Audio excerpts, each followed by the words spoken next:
Hannah. No, this helps. I've been told. It's not just cheap labor. It's a learning experience. It's a very important experience. In fact,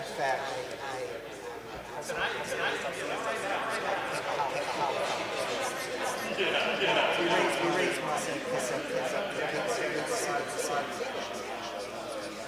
So our whole purpose. So this year, is W challenge. I've always known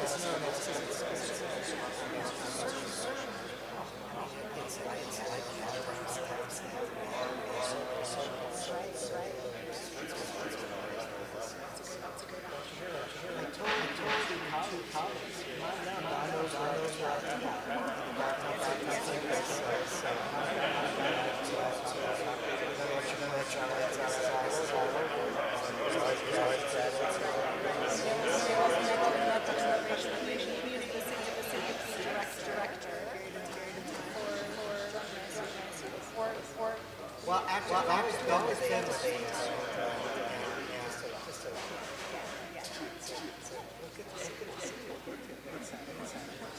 All right. I think I can figure it out. Let's hope everybody shows up.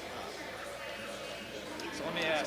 You want me to be mentioned? So I'm going to do write March 12 to 17.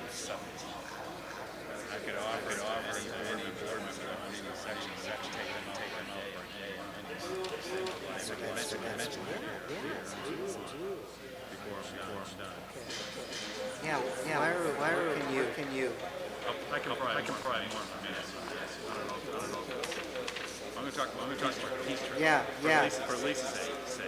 All right, let's bring it. I think that'd be great. March 12th. So you said any part of what would be the I can send. We're going to take off from Wicked Hall as well. And welcome you to Portside, Havasu, King, one more. So what's going to be? So I'm gonna stay at Wikia. Take the ATV, and go to wife's car. So she's into wherever she's car. So any of you are welcome to stay ride for a day. Okay. I love the idea. I think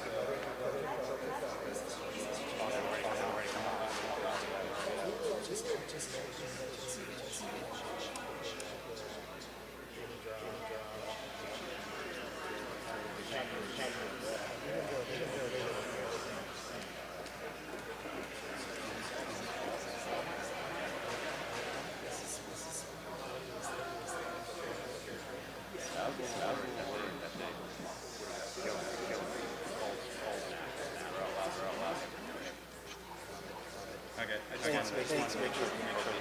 Oh, it is. So it absolutely is.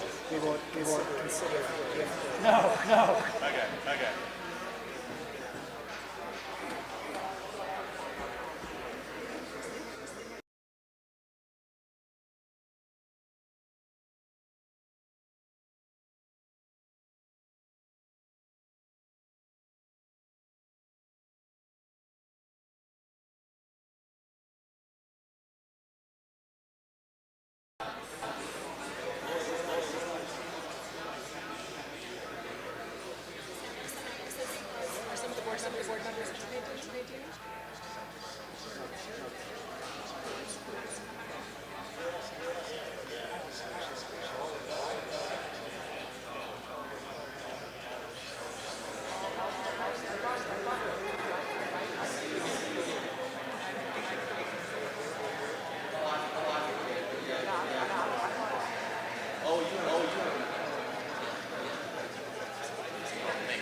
Showing up on this. Showing up on this.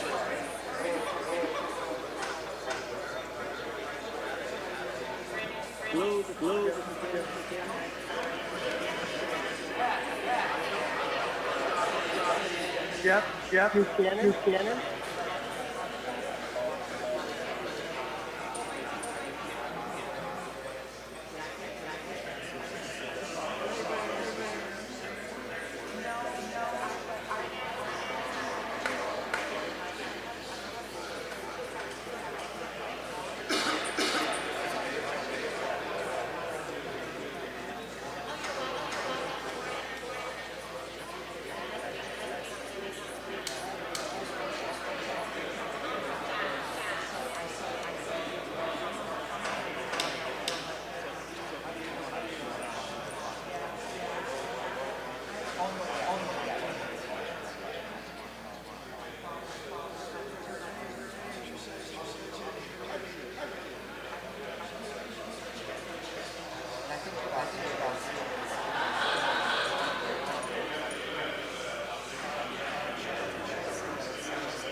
Yeah, we've got about 5 or 6 so far.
Test.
Test.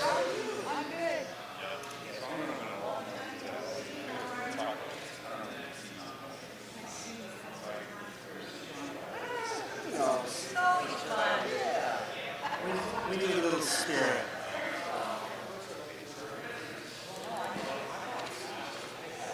So I just wanted to go to, I'm gonna go back. Debbie Johnson? Jason West from Lake Capsule BLM office.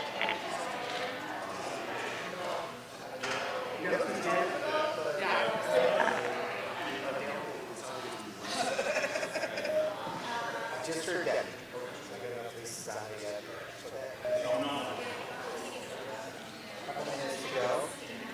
Test. Test.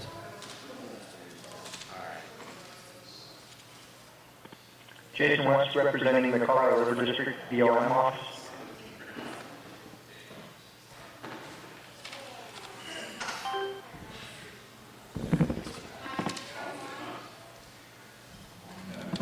Debbie Johnson?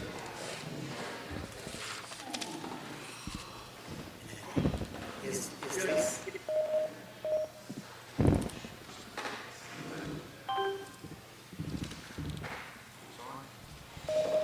Good morning. It's Lisa Atkins.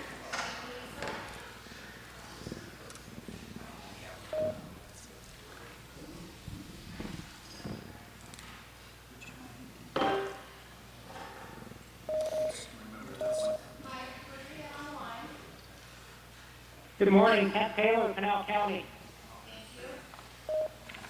Thank you.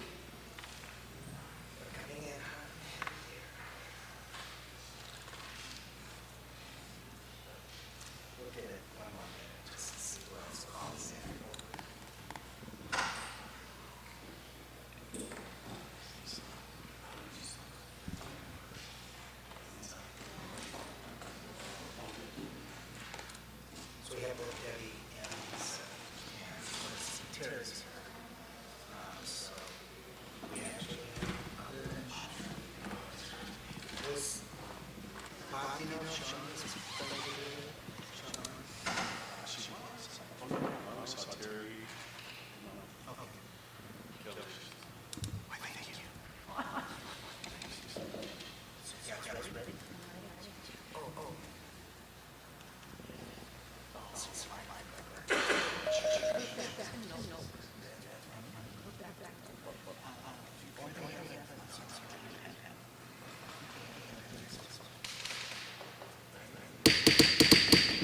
like to call the meeting of the Arizona State Parks Board together, February 13th, 2020, here at the main offices. Doing that, we usually start meeting out with the Pledge of Allegiance, so I would like to ask our Vice Chair, John Sessom, to lead us in the pledge.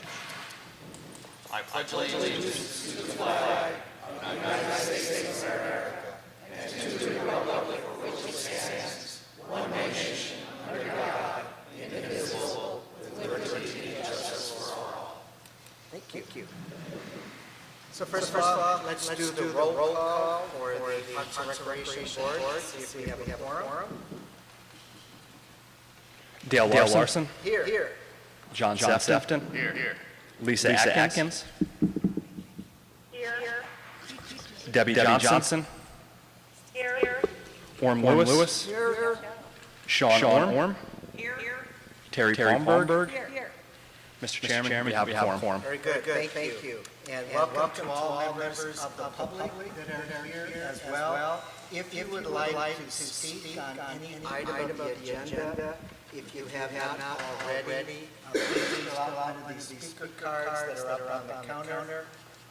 And then staff will get them to us when we come to that item on the agenda. Also, our normal protocol is to just relate to everybody on mission statement. So indulge me just for a minute as I quote this. As board members, we are gathered today to be the stewards and voice of the Arizona State Parks and its mission statement to manage and conserve Arizona's natural, cultural, and recreation resources to benefit the people, both in our parks and through our parks. And just in advance to Director Broshai and Bob and staff, thank you very much for putting this all together for our February meeting. So thank you. Let's go to the agenda items. First of all, consideration of action to approve the minutes from our January 9 meeting. Is there a motion or any, first any comments? Hearing none, is there a motion to approve? Is there a second? It's been moved and seconded to approve the January 9th board meeting minutes. Roll call vote, please, very quickly. Yes. Yes. Yes. Yes. Yes. Yes. Yes. Yes. Yes.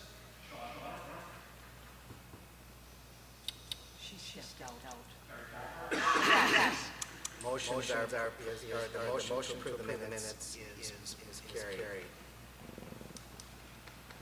Item number two is discussion and consideration of action regarding an item that's been on our agenda a few times over the last few years, the development of privately owned land about stage development. So Mickey Rogers, if you could lead us through a little bit of the background and then we'll get into the substance.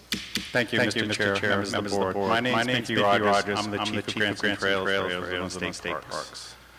For background on the project, State Parks has been working on this project starting in October of 2017, which was really scaled back to a basic parking area for those who wanted to ride multi-use day trips in the OHV trails throughout La Paz, Mojave, and Yuma counties, which offer tens of thousands of miles of broader opportunities.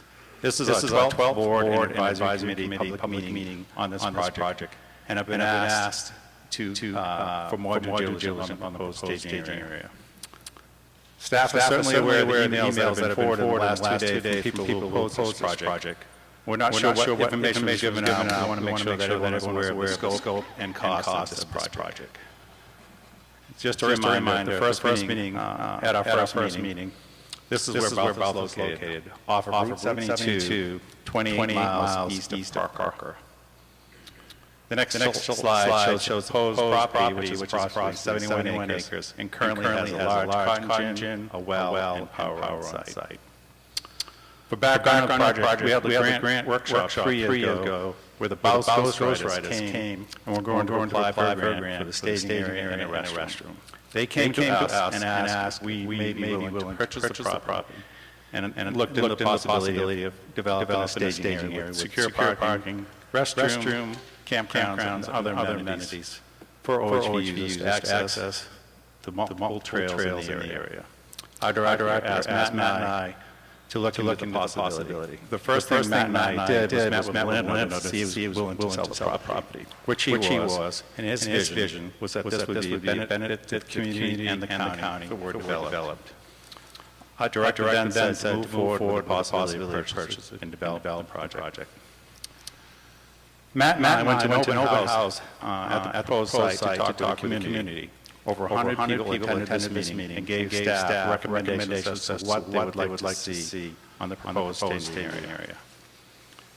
Within 25 miles of Baus, there are over 3,100 miles of trails to ride on OHV, and within 50 miles, you can have access to 8,162 miles of designated OHV trails from the staging area. We also met with the school, which was just south of the proposed area, and attended one of their board meetings, as the park could have an impact on the school. As you can see from the map, access to the OHV trails is north of the school, and the school sent a lot of support for the project, and asked if the project was going forward, if we could build a playground for the students to use. We have also heard that some people have stated that all the OHV funds are going to the western counties. The map shows the distribution of funds in the last 5 years that have gone from the OHV program. Since the last board meeting, grant staff met with the Off-Highway Vehicle Advisory Group, OPAG, to give them an update on the project. The list of due diligence on our part has included discussing with the cost of the staging area and their thoughts. Staff stated the project, when submitted, would be done in phases, all of which which would be approved by OFAG, the Arizona Outdoor Recreation Commission, and the board before spending any additional funds. OFAG was given an update on the completed master plan, which included a full build-out. This is what we discussed at two open meetings in BOWS and discussing the project. And it included 43 campsites with hookups, restroom and shower buildings, a secure staging area, which can be paid with recreational trails funds, a dump station, improvements to the cotton gin, not planned in phase one, and this would not be paid with OHV funds. A picnic area, which could be paid with recreational trails funds. A walking path to be paid with recreational trails funds. A pickleball court, not planned in this phase and would not be paid with OHV funds. Infrastructure, cabins, not planned in this phase. Tent camping, and a shuffleboard area, again, not planned at this time, and would not be paid with OHV funds.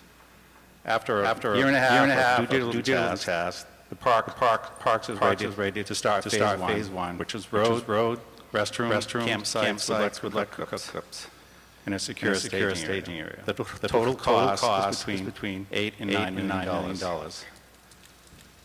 And they were showing to date that Parks has done for this project, which is over $115,000 for the due diligence done to date. They were also shown the estimated revenue at the park, which would be $640,000 a year. And the cost to run the staging area would be approximately $325,000 a year. One thing OFAG asked for the very first meeting, if this was to become a reality, that any funds generated from the staging area go back to the off-highway recreation fund. This, as it currently set up, could not happen, would require a statute change to allow that to happen.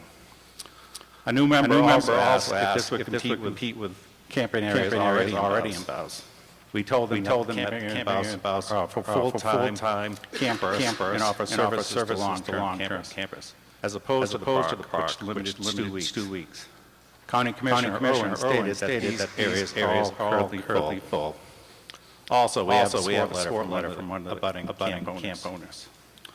OFAG had reservations with the pros project. Question if it's a correct use, location and use of funds. There have been several staging areas paid with OHV funds in the past, including one in La Paz County and the Hualapai Mountains, which include camping areas. So they have been paid in the past.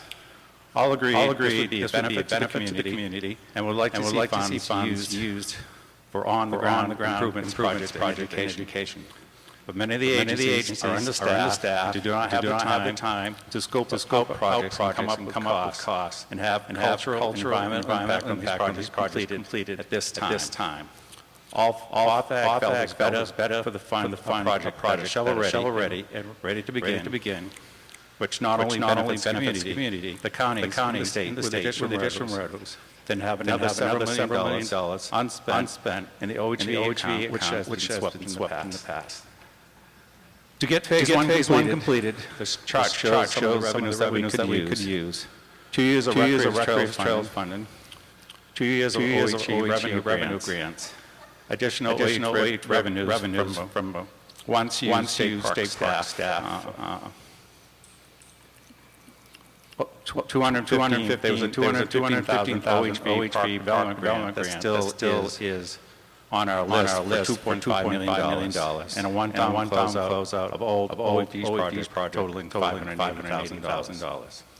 Yesterday, we received an update on the balance of the OHV fund. By the end of this fiscal year, June 30th, there will be over $3 million in revenue available for grants. If there are no requests for additional grants today, and today we have not received any, this money could be used to further develop and purchase this property. This would allow $6 million in OHV funding available for fiscal year 21 and 22 for grants, available for grants. So it'd be over $6 million in OHV funds, and there'd be over $1.4 million in recreational trails funding available for projects in the next 2 years. There was a Phase 1 environmental site assessment done on the property, and with the proposed development, there would be no impact on endangered species or plants and no adverse effect on cultural resources. Another request from the board was an update on the Peace Trail as it relates to crossing on state lands. The board approved a grant to determine alignments across state lands with input from state lands, get a legal description, and have surveys done on these areas for environmental impacts. Once completed, Phase 2 would be to purchase the right-of-ways, which would be held by the counties. There was a meeting at state lands, and that they requested that the right-of-ways on the private properties that involve the Peace Trail be completed prior to coming to state lands with a request to work on this alignment. This has been ongoing, and the Peace Trail has been updating state lands on this progress. State Parks understands the OHV communities have an impact not only on state lands, but on all landowners where OHV travel. State Parks is going to develop a group to address issues related to OHV use along the proposed Peace Trail alignment. The group would include state parks, state lands, game and fish, OHV, clubs, lessees, BLM, counties, and other interested parties to develop a plan for continued maintenance, monitoring, signage, enforcement, and issues that may arise along this alignment. This will not happen overnight. It'll be something that we worked on moving forward for several years.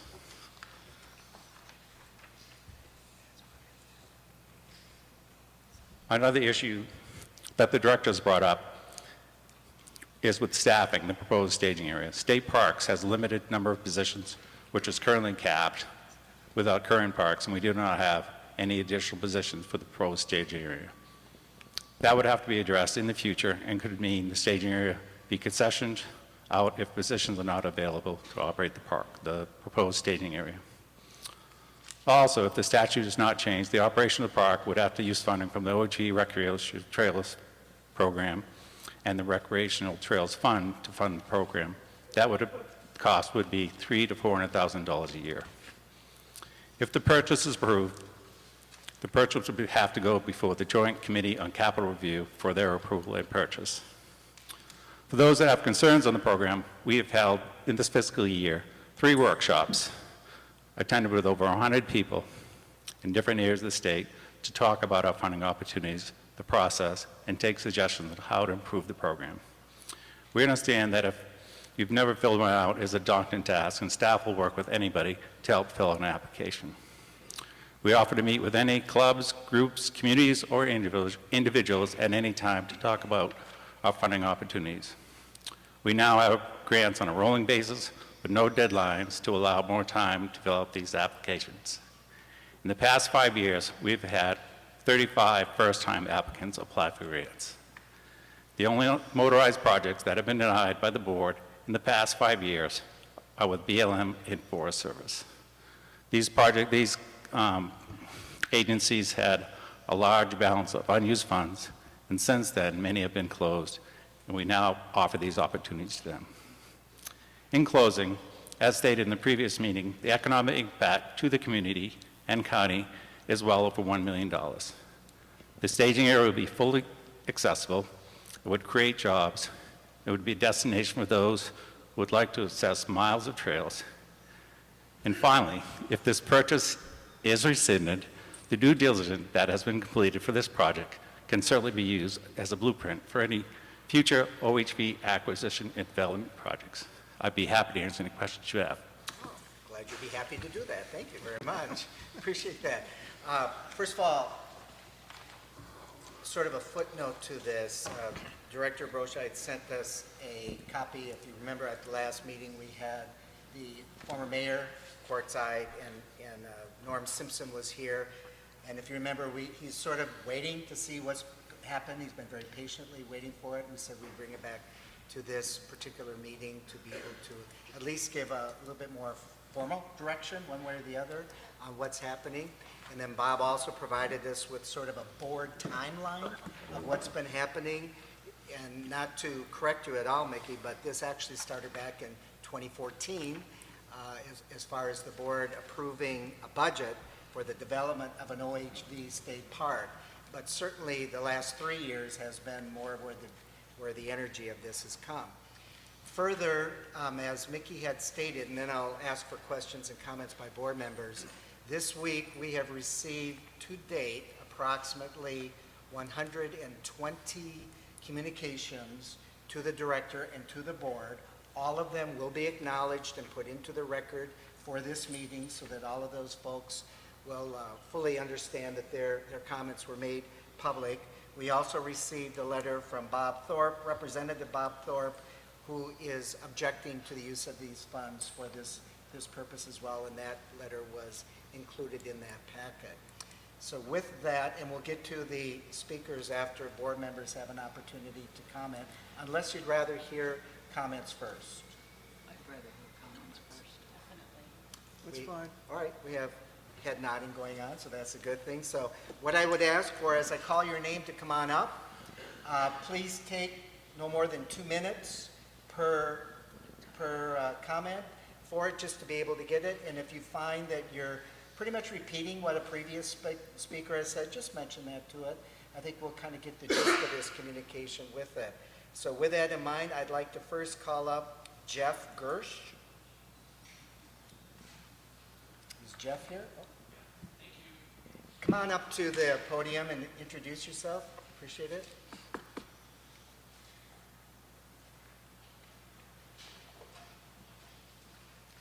So for the record, just introduce your name, where you're from, and then a couple minutes of comment. Good morning. My name is Jeff Gersh. I'm with the Arizona Off-Highway Vehicle Coalition and Arizona Trail Riders. I live in Phoenix, Arizona.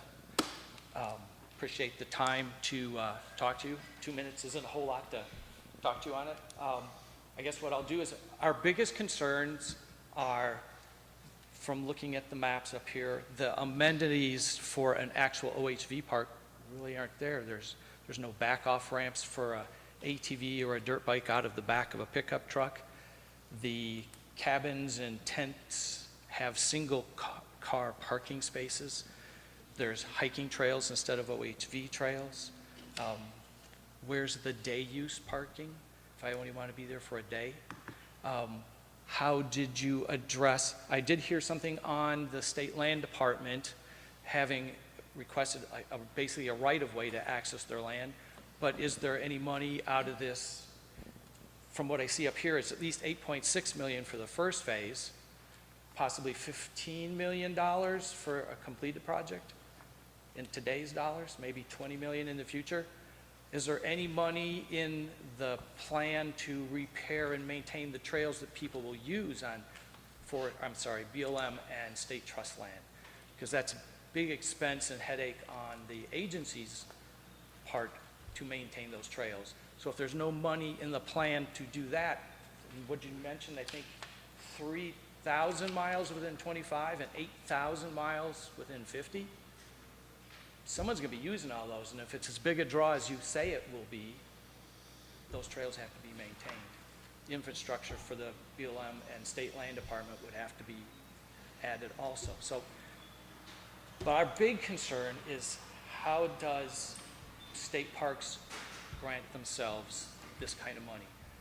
The last I'd seen for a grant for BLM or Forest Service, which we've written many for and worked on, was $500,000. And then we had up here a grant from 2015 for $2.49 million. When I do a grant, if it sits during fire season and I don't report on it every quarter as having done something, I'm in trouble. If you haven't used it since 2015 when you wrote the $2.49 million, what kind of reporting are you doing? I don't understand how the rules are so different for parks to write themselves a grant versus everyone else that's writing a grant for BLM or Forest Service. It's just, and the big concern is you're taking yourself out of the realm of being an administrator for a grant program that's public money and writing them for yourselves. Yes, you have somebody that asked you to work on this project, but you're actually, are you going to own this park? The state park's going to actually own this park? Yeah. I'm assuming you will. Previously, when we do project staging areas for the boulders, Table Mesa, Wickenburg, they're on federal land, which is public land.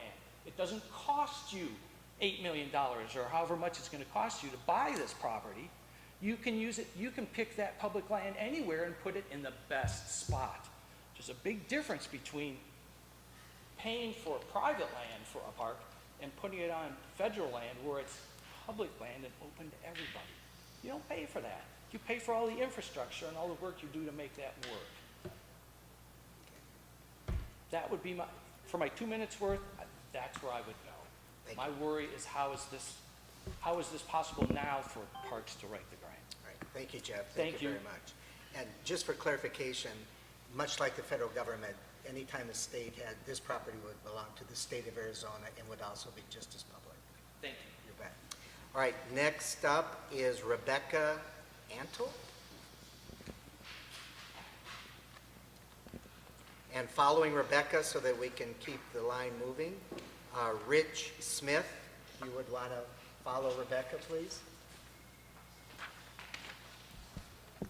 My name is Rebecca Antle. I'm with the Arizona State Association of Four-Wheel Drive Clubs, and I came all the way up here from Tucson. Thank you. This park is probably a really good idea. I think we need more OHV parks in the state, but the money is the biggest issue. We've fought the sweeps from the governor for the last 10 or 15 years on the OHV fund. If something were to happen and the money gets swept again this year, then you're going to sweep the money for the park, you're going to sweep the money for any grants that we could possibly ask for. There's just tons of areas that need help. Right now, grants need to be written, and it's difficult for the agencies to write them. It's been difficult for them to partner to get grants for other areas. My group just sees the money as a big consideration, and I don't know what else to say other than the fact that if the money is gone by a sweep of the governor and we can't keep it, then how does this get funded? I had a lot of other things to say, but I'm sure they'll all be covered. That was my main thing. And I know that there's other areas in the state, such as Table Mesa and the Boulders, which have been mentioned, that are considered one of the most popular OHV areas to use. And right now they need funding for mitigation, signs, other types of access. Okay, thank you, Rebecca. So you didn't check it out, but you're in opposition to this item then, is that correct? Yeah, I think it's a good idea. It's the money that concerns us. Okay. Maybe if there was more buy-in from the local communities and not all of the money coming out of the OHV fund. Because you look at what's being developed, and it's a campground, and that's going to be probably a lot of the use will become from maybe other states or non-OHV users. So that's the problem that my group has, is funding OHV items for this park is a great idea.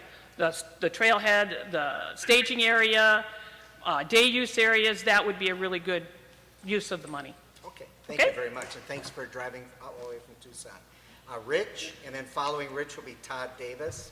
Rich, are you here in support or opposition? In between. Oh, okay. and I'll explain. So my name is Rich Smith. I live in Tempe, Arizona. I am the president of Tonto Recreation Alliance, or TRAIL for short. We're a nonprofit working exclusively with the Tonto National Forest on off-highway vehicle recreation management. We've been doing that for the last 10 years. We're a 3-time recipient of funding through state parks for more than $400,000 so far. With that money, what we've been doing is inspecting/monitoring trails, about 3,000 miles of those, installing route markers because the forest was inadequately marked, about 2,000 markers we put in so far, and are getting started on education in the forest through maps and other information. So, clearly we are counting on continued funding through Arizona State Parks for these kind of programs, the ongoing maintenance kind of programs. Up to this point, we've been hampered in terms of development projects because the Tonto hasn't finished its travel management decision so far. We are on the brink of that this year, and so have a lot of deferred projects that we'd like to take on in the next few years. Just our rough estimate so far is at least $2-3 million in the next few years worth of projects. So our concern is the ongoing funding. Our problem is we're not quite sure we completely understand the financial details in enough, enough detail at this point to oppose or support this project. Okay. So I guess we're looking at the option in the agenda that would delay the decision until that can be better understood. All right. Thank you very much. Appreciate that, Thanks. Rich. Todd Davis, and then following Todd, oh, you did two of them. So Todd Davis. Sorry. That's all right. Following Todd will be David Keene or Queen? Quine, thank you. I'm sorry. My name is Todd Davis. I'm with the Trail Riders of Southern Arizona. I too drove up from Tucson. I also serve on the OFAG committee. We have talked about this project, as you said, Mr. Chairman, for years now. I've been on OFAG since January of 2018, and I know they had talked about it for a number of years before I was on OFAG. A little background on this region of the state. How many people here have driven through Yuma, Quartzsite, Parker, Lake Havasu City between November and March? The population of those communities triples and quadruples during those months. Those winter visitors are semi-permanent residents. They pay state gas tax. They pay OHV stickers now. We wanted to solve that problem. They're using the trails. We wanted to solve that problem, so we brought in the non-resident sticker fund. Those residents are now paying into the OHV fund. They're also paying into RTP and other things because their road use is calculated into highway tax dollars. So all the way around, the state revenue, state parks revenue, the grant funds are increasing because of these non-permanent residents. So when we talk about monies available in the future, there is more money than we can currently spend in grants. Sitting on the board, we're constantly doing public outreach. For the folks that say we're not doing public outreach, we've done in every single county so far this year, we've done a grant workshop to try to get people to come to those grant workshops and apply for a grant. We're not seeing that happen like we would like. My club that I'm in, Trail Riders of Southern Arizona, we did receive a grant with the Forest Service down in the Coronado National Forest, and we put a trail on the ground. So I've been through that process. There are people here to help you through that process. So my message there is apply if you want to apply. When we talk about money, somewhere between $2.7 and $3 million this year will be generated by OHV sticker revenue. This project will take 1.5 of that. There'll be $1.5 million left. We don't have applicants for that $1.5 million. So when we say that there's not going to be any money left in this fund, there's plenty of money left in this fund if we fund this project. This project opens the door for more OHV projects, staging areas, and campgrounds in the future. State Parks currently manages 30-plus parks. A lot of those are campgrounds that service a lake. You're recreating on the lake, you're paying to camp, you're recreating on the lake. This is the same thing. You're paying to camp, and you're going to recreate on the trails. So when we think about it like that, this is a project that I think we can get behind. And this project is a project, this campground is going to generate some significant revenue. And if that revenue goes back to parks, then we can put it into new parks, we can put it back into the OHV sticker fund. So all the way around, this is a good project that was vetted through the proper channels. Thank you. Thank you very much, Todd, and thank you for driving up over there. David? And after David, J.C. Sanders.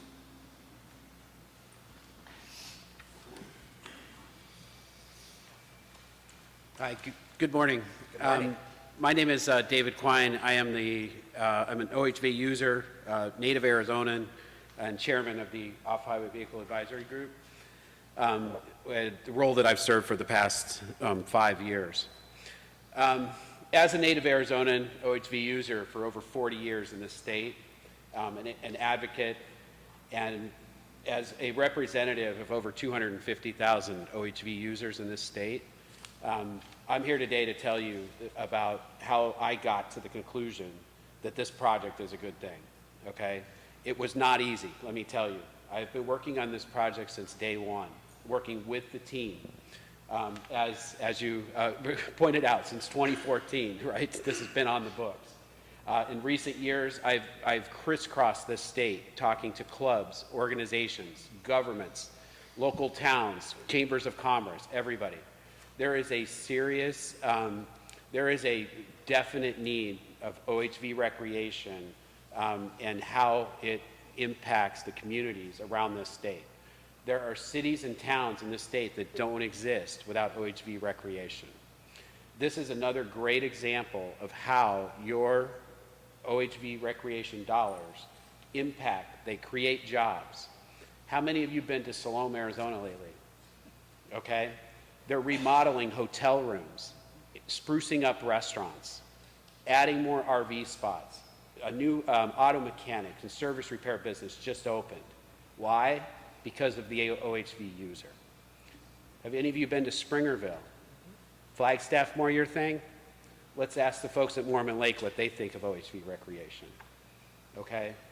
How about any of you want to go for a ride with me? Let's go down to Tucson, the dusty borderlands. How about outside of Ajo? How many of you have been there? These towns rely on the OHV dollar. They rely on these projects. Okay? The naysayers will tell you that there hasn't been a process. To that, I call BS. There has been a process. We've been in the process for 5 years. Every meeting we've had is open to the public. Every event we have held about this has been open to the public. Not one member from the oppositions that you've heard from have been at any of those meetings. Instead, they chose to sit behind a keyboard and tell you what they think, okay?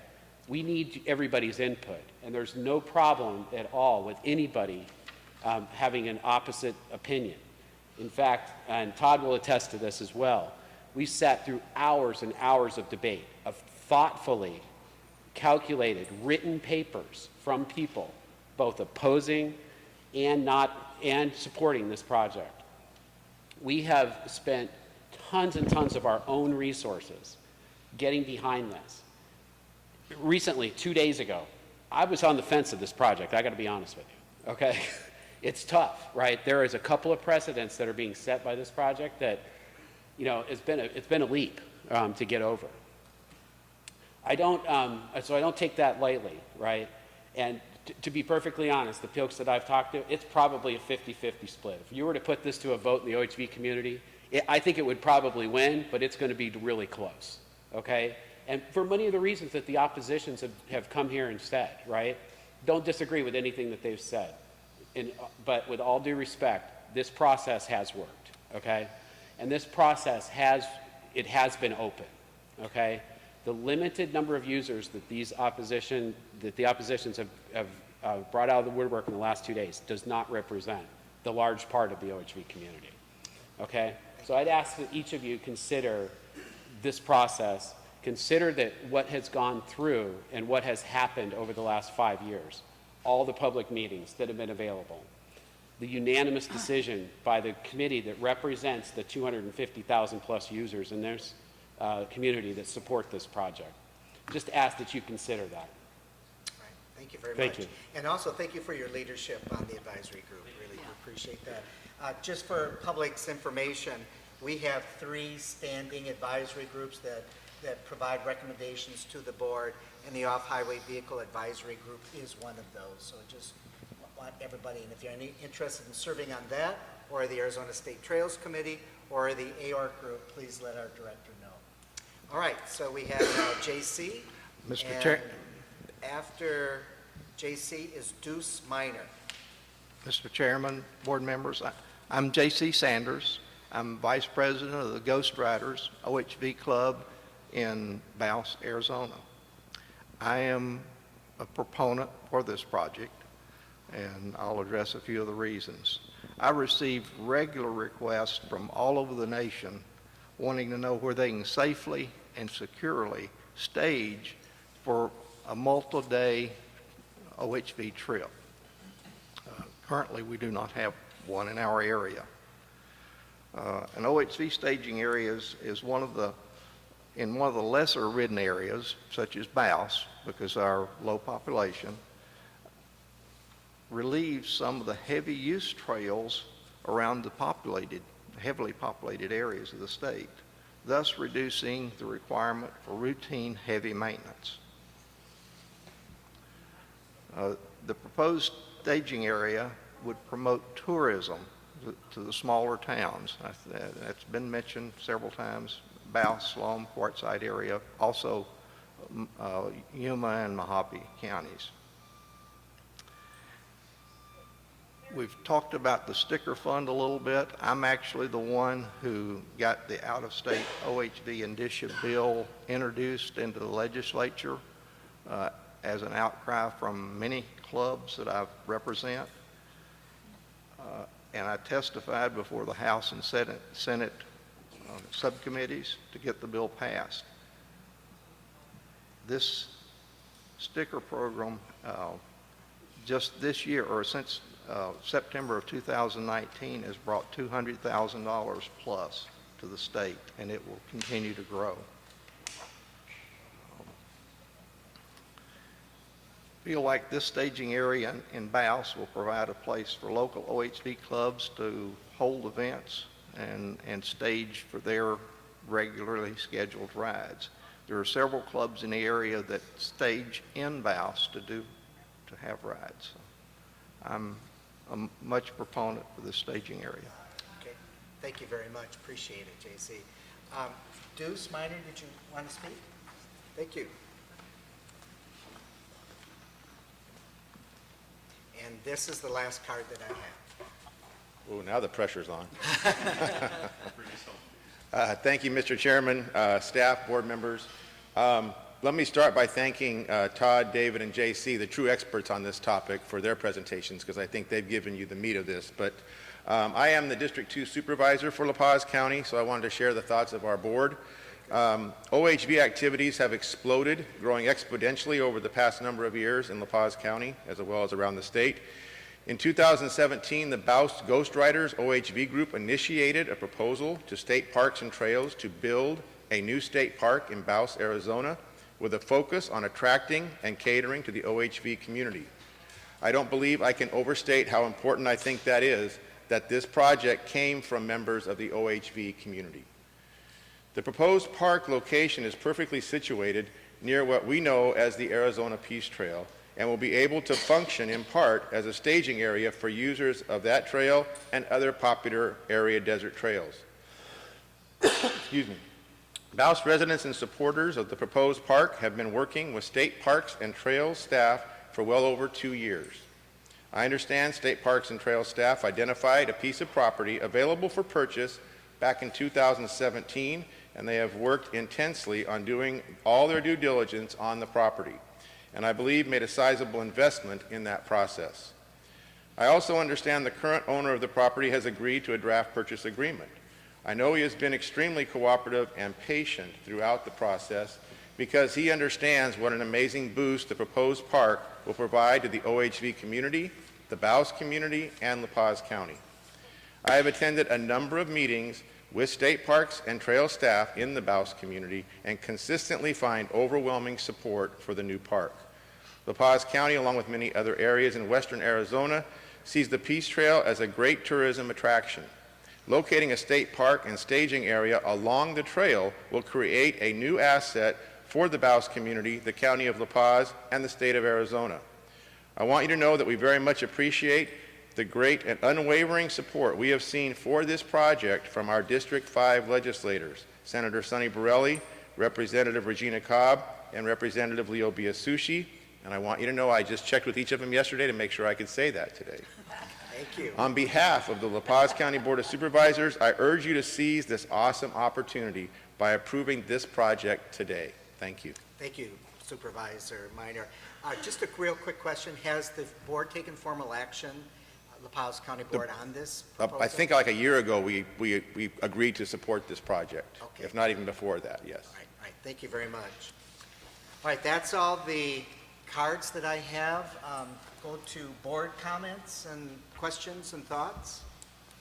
Open it up, and for the purposes of the audience, we have 2 board members on the phone, both Lisa Atkins, State Land Commissioner, and Debbie Johnson. So, what's your pleasure? I'd like, Go ahead, Terry. if I might, I'd like to ask Lisa, there was a comment about state lands being concerned, and haven't we addressed that in the process? And where do we stand with that? Thank you very much, Mr. Chairman. I was also going to ask if we operate under the rules of expressing our position prior to the vote. And so that would be helpful for me to understand so I don't violate our open meeting law But in response to the question that was just asked, unfortunately, the concerns of the department in managing the trust remain unresolved. Has there been progress, or just why is it unresolved? Have you not been able to meet? What? A little more info, please? Sure. I'm from my staff, there have not been sufficient meetings. The entire idea of the impact on the trust continues to be open. I respectfully disagree with the degree of progress that the park staff has been indicating has been made with the State Land Department. That is not the view that we hold. There is certainly an impact to the trust. Clearly, one of the most impactful uses will be the Peace Trail, and the need to proceed with considering and issuing rights-of-way has not made any progress that I am aware of. Thank you. Okay. Other questions or comments? Board Member Horn. Thank you, Mr. Chair. I have a question for Mickey, and it comes from information that was sent out in the packets just a few days ago, a week or so. I would like to see, if possible, the projected revenue on an annual basis for this park, as well as the projected expenses. I think those slides exist, I know. Yes, Jeff can bring up the slides. Thank you. Okay. Revenue. Okay. And expenses?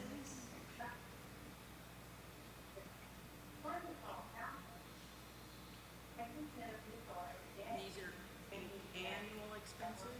Correct.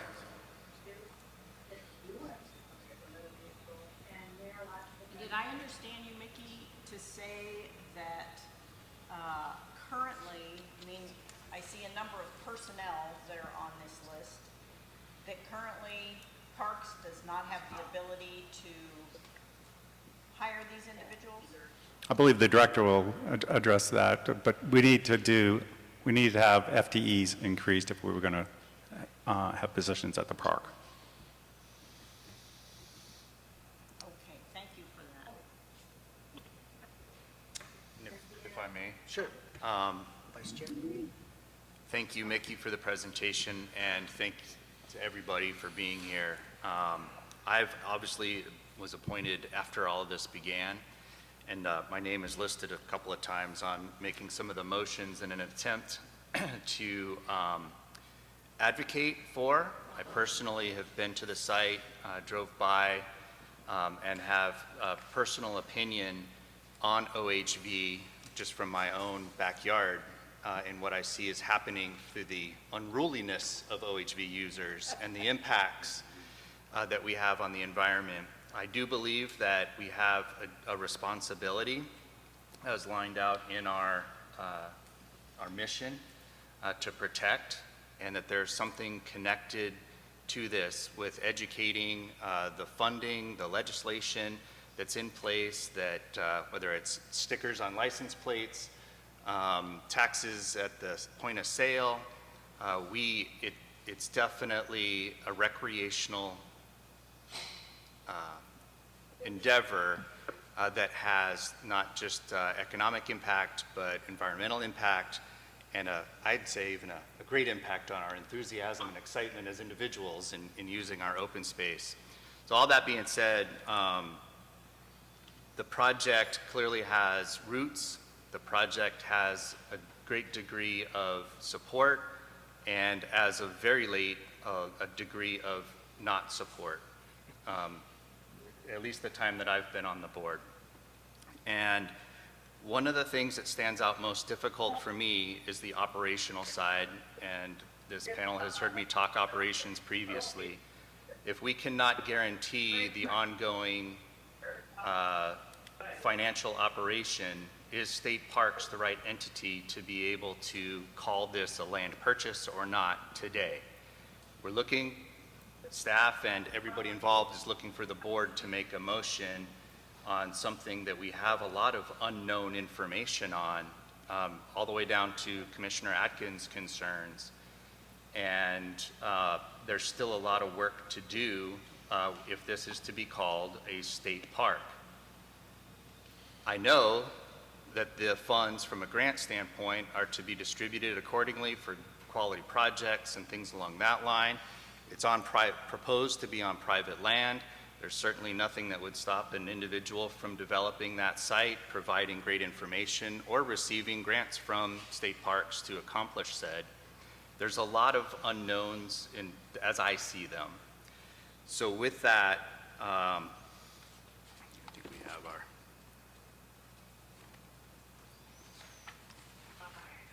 If I may, sorry.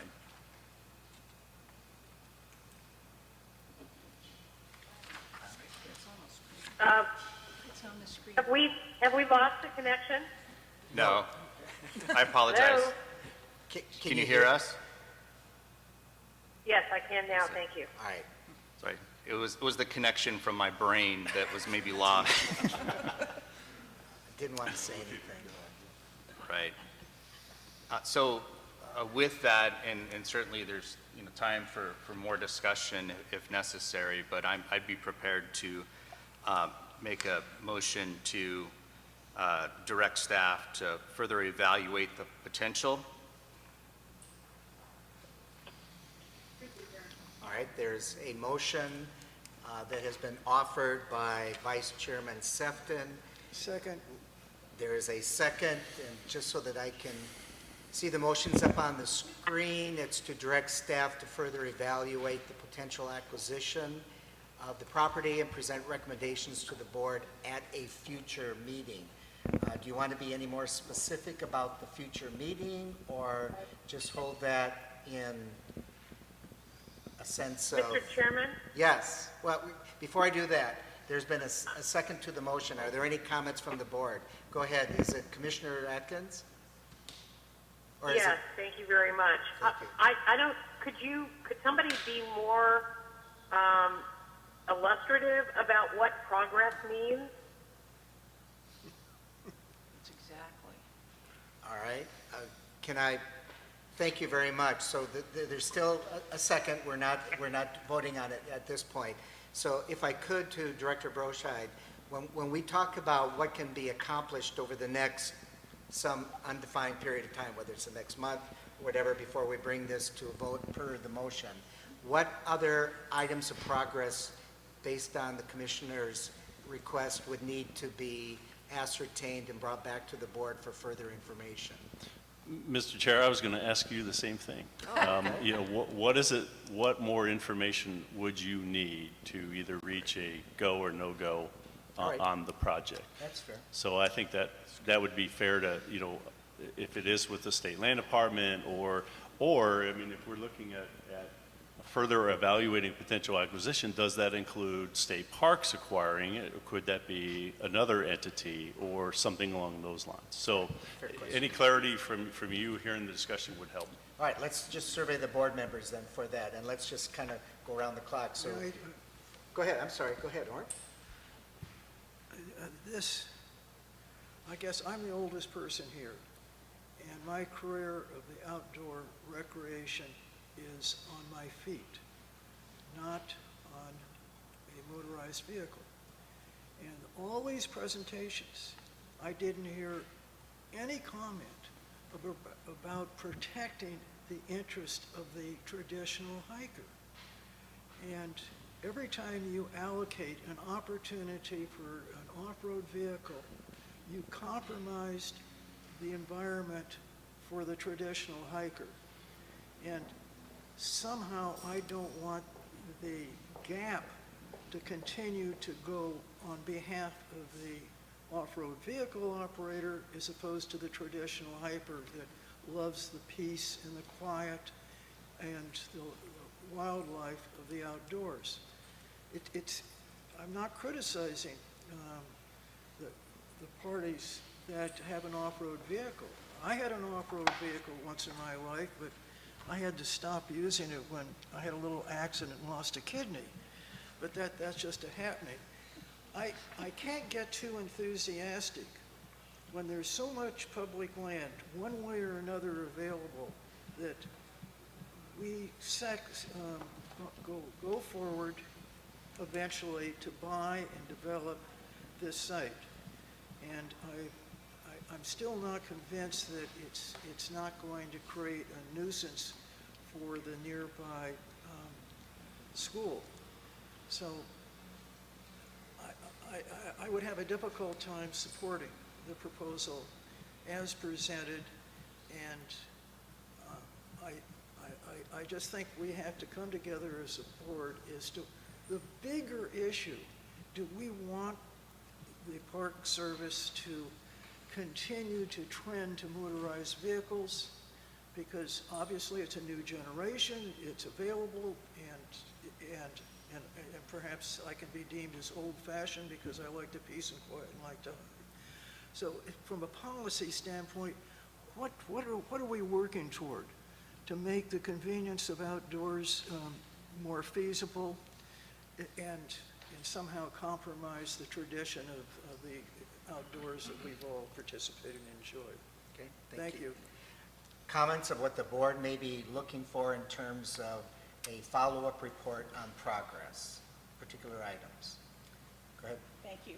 I would very much like the State Land Department to be able to articulate the impact on state trust land. That concerns me greatly. As I've expressed before, I continue to have concerns about the sustainability of the water table in that area. So definitely, I'm looking to Commissioner Atkins for some information. And of course, I was listening very carefully. I read every single public letter that was sent to me, listening carefully this morning. I want to make sure, I'd like to gain some comfort that this is designed appropriately, that the amenities are adequate, not inadequate. And I'm wondering if there's a way, I mean, we've definitely been cognizant of the expense of this proposed area. Is there a way to trim that at all? We obviously have to solve a personnel issue. There are definitely some things along those lines that give me pause. Okay, thank you. Board Member Palmberg? Just a couple comments. Thank you, Mickey, for the financial information. I think it was very well put together. Director Broscheid, your comments at the last meeting and concern that there would be a swell of negativity based on the use of the RV funding was insightful and well done. I'm not supportive of the concept that we're going to have hiking trails in that area of our state. I can't imagine anyone walking out there building campgrounds or any place that they can even find water. So I think it's a well-needed something in that area of the community or the state, and I'm rather surprised at the outcry of negativity, but the negativity seems for me to be coming from those parts of the state that have the population, the existing resource, the land resources to have the alternatives. This area of our state has nothing associated with that and available for the typical user of that area. So I am very concerned also about the property owner and how long the property owner is even going to be willing to keep this land available for a state park in this particular area of the state. If I had that land, I'm not sure I would hold that available. And so if we do this, if we extend it, which I'm not supportive of, I would move forward in allocating it and taking it to the state. It's been reviewed at multiple levels. However, if we do extend it, I think we can't go ad nauseum on this. We need to make it a month or two, and everyone's got to get their feet on the ground and make some decisions, and then we go to the next level. But I'm not willing to continue to beat this project. Okay, thank you very much. Vice Chairman Sefton, any other thoughts about the progress? So my recommendation, and even going back to the notes from October of 17, was for us to develop the master plan and the business plan. That business plan I would have expected to have not just the pro forma of the costs and expenses, but what's the reality of this moving forward to the state? I think that while there may be some elected officials that will be in full support of this project specifically, is it viable? Can we in all reality add another state park today based upon where we're at? And if that's going to be the thing that kills this project or puts it to where it is, we've made a lot of investment, we've created the viability for it, we have support in a certain area, we understand the economic impacts and the vitality that the OHV community brings by us creating the destinations with the support services in that area. It gives us our first and foremost best opportunity to educate the riders, the drivers, the passengers, and everybody in between. That education is what's key. The communication is what's key. The formalizing of those spaces is what's key. That's what protects our state trust land. That's what protects the future of the recreational activity. But fact is, the business plan may not even be viable by nature of the authorities that the state parks agency has or doesn't have. Originally, it was an intent to get the two agencies of the state, the trust land and state parks, to work together to understand the ramifications or the results. What are the necessities? Clearly, Commissioner Atkins doesn't feel confident in that. I don't want to be the one to make a motion to put an end to something, but at the same time, we have to have a point in time where I believe that all on this board have to be able to support this. And it doesn't sound like we have that with it today. Okay. Just for the summarization, and then we'll take this motion, I'll call to see if we can take it to a vote. To the director, just assuming, let's say that the board were to approve the project, where does it go from here? I think there's some information that everything stops right here with the Arizona State Parks Board in terms of this approval. Could you briefly explain what the rest of the financial responsibility is after our action one way or the other? Sure, Mr. Chair, and members, there are a few other permits that we'll need to get, federal or state permitting, but ultimately the board can approve an acquisition of real property, but the final authority rests with the legislature, and it's in the Joint Committee on Capital Review. They also then have the ability to designate that as a state park. And I think with Member Sefton's comments, the JCCR is represented both the House and the Senate members. They've also approved our capital expenditures as well. And that's been a rough road lately. And not only that, but also in the discussion about future acquisitions, there are bills running through the legislature right now. The Heritage Fund was passed with last year with a restriction on acquisition. Clearly, the shots across the bow have indicated their lack of desire for us to acquire any more lands, unless there's a real exception. That's a reality. The other is the capital investment, all of the planning that would then ensue. We're looking at probably, I think Mr. Weiss will be up here later to tell you about how long a capital construction project will take.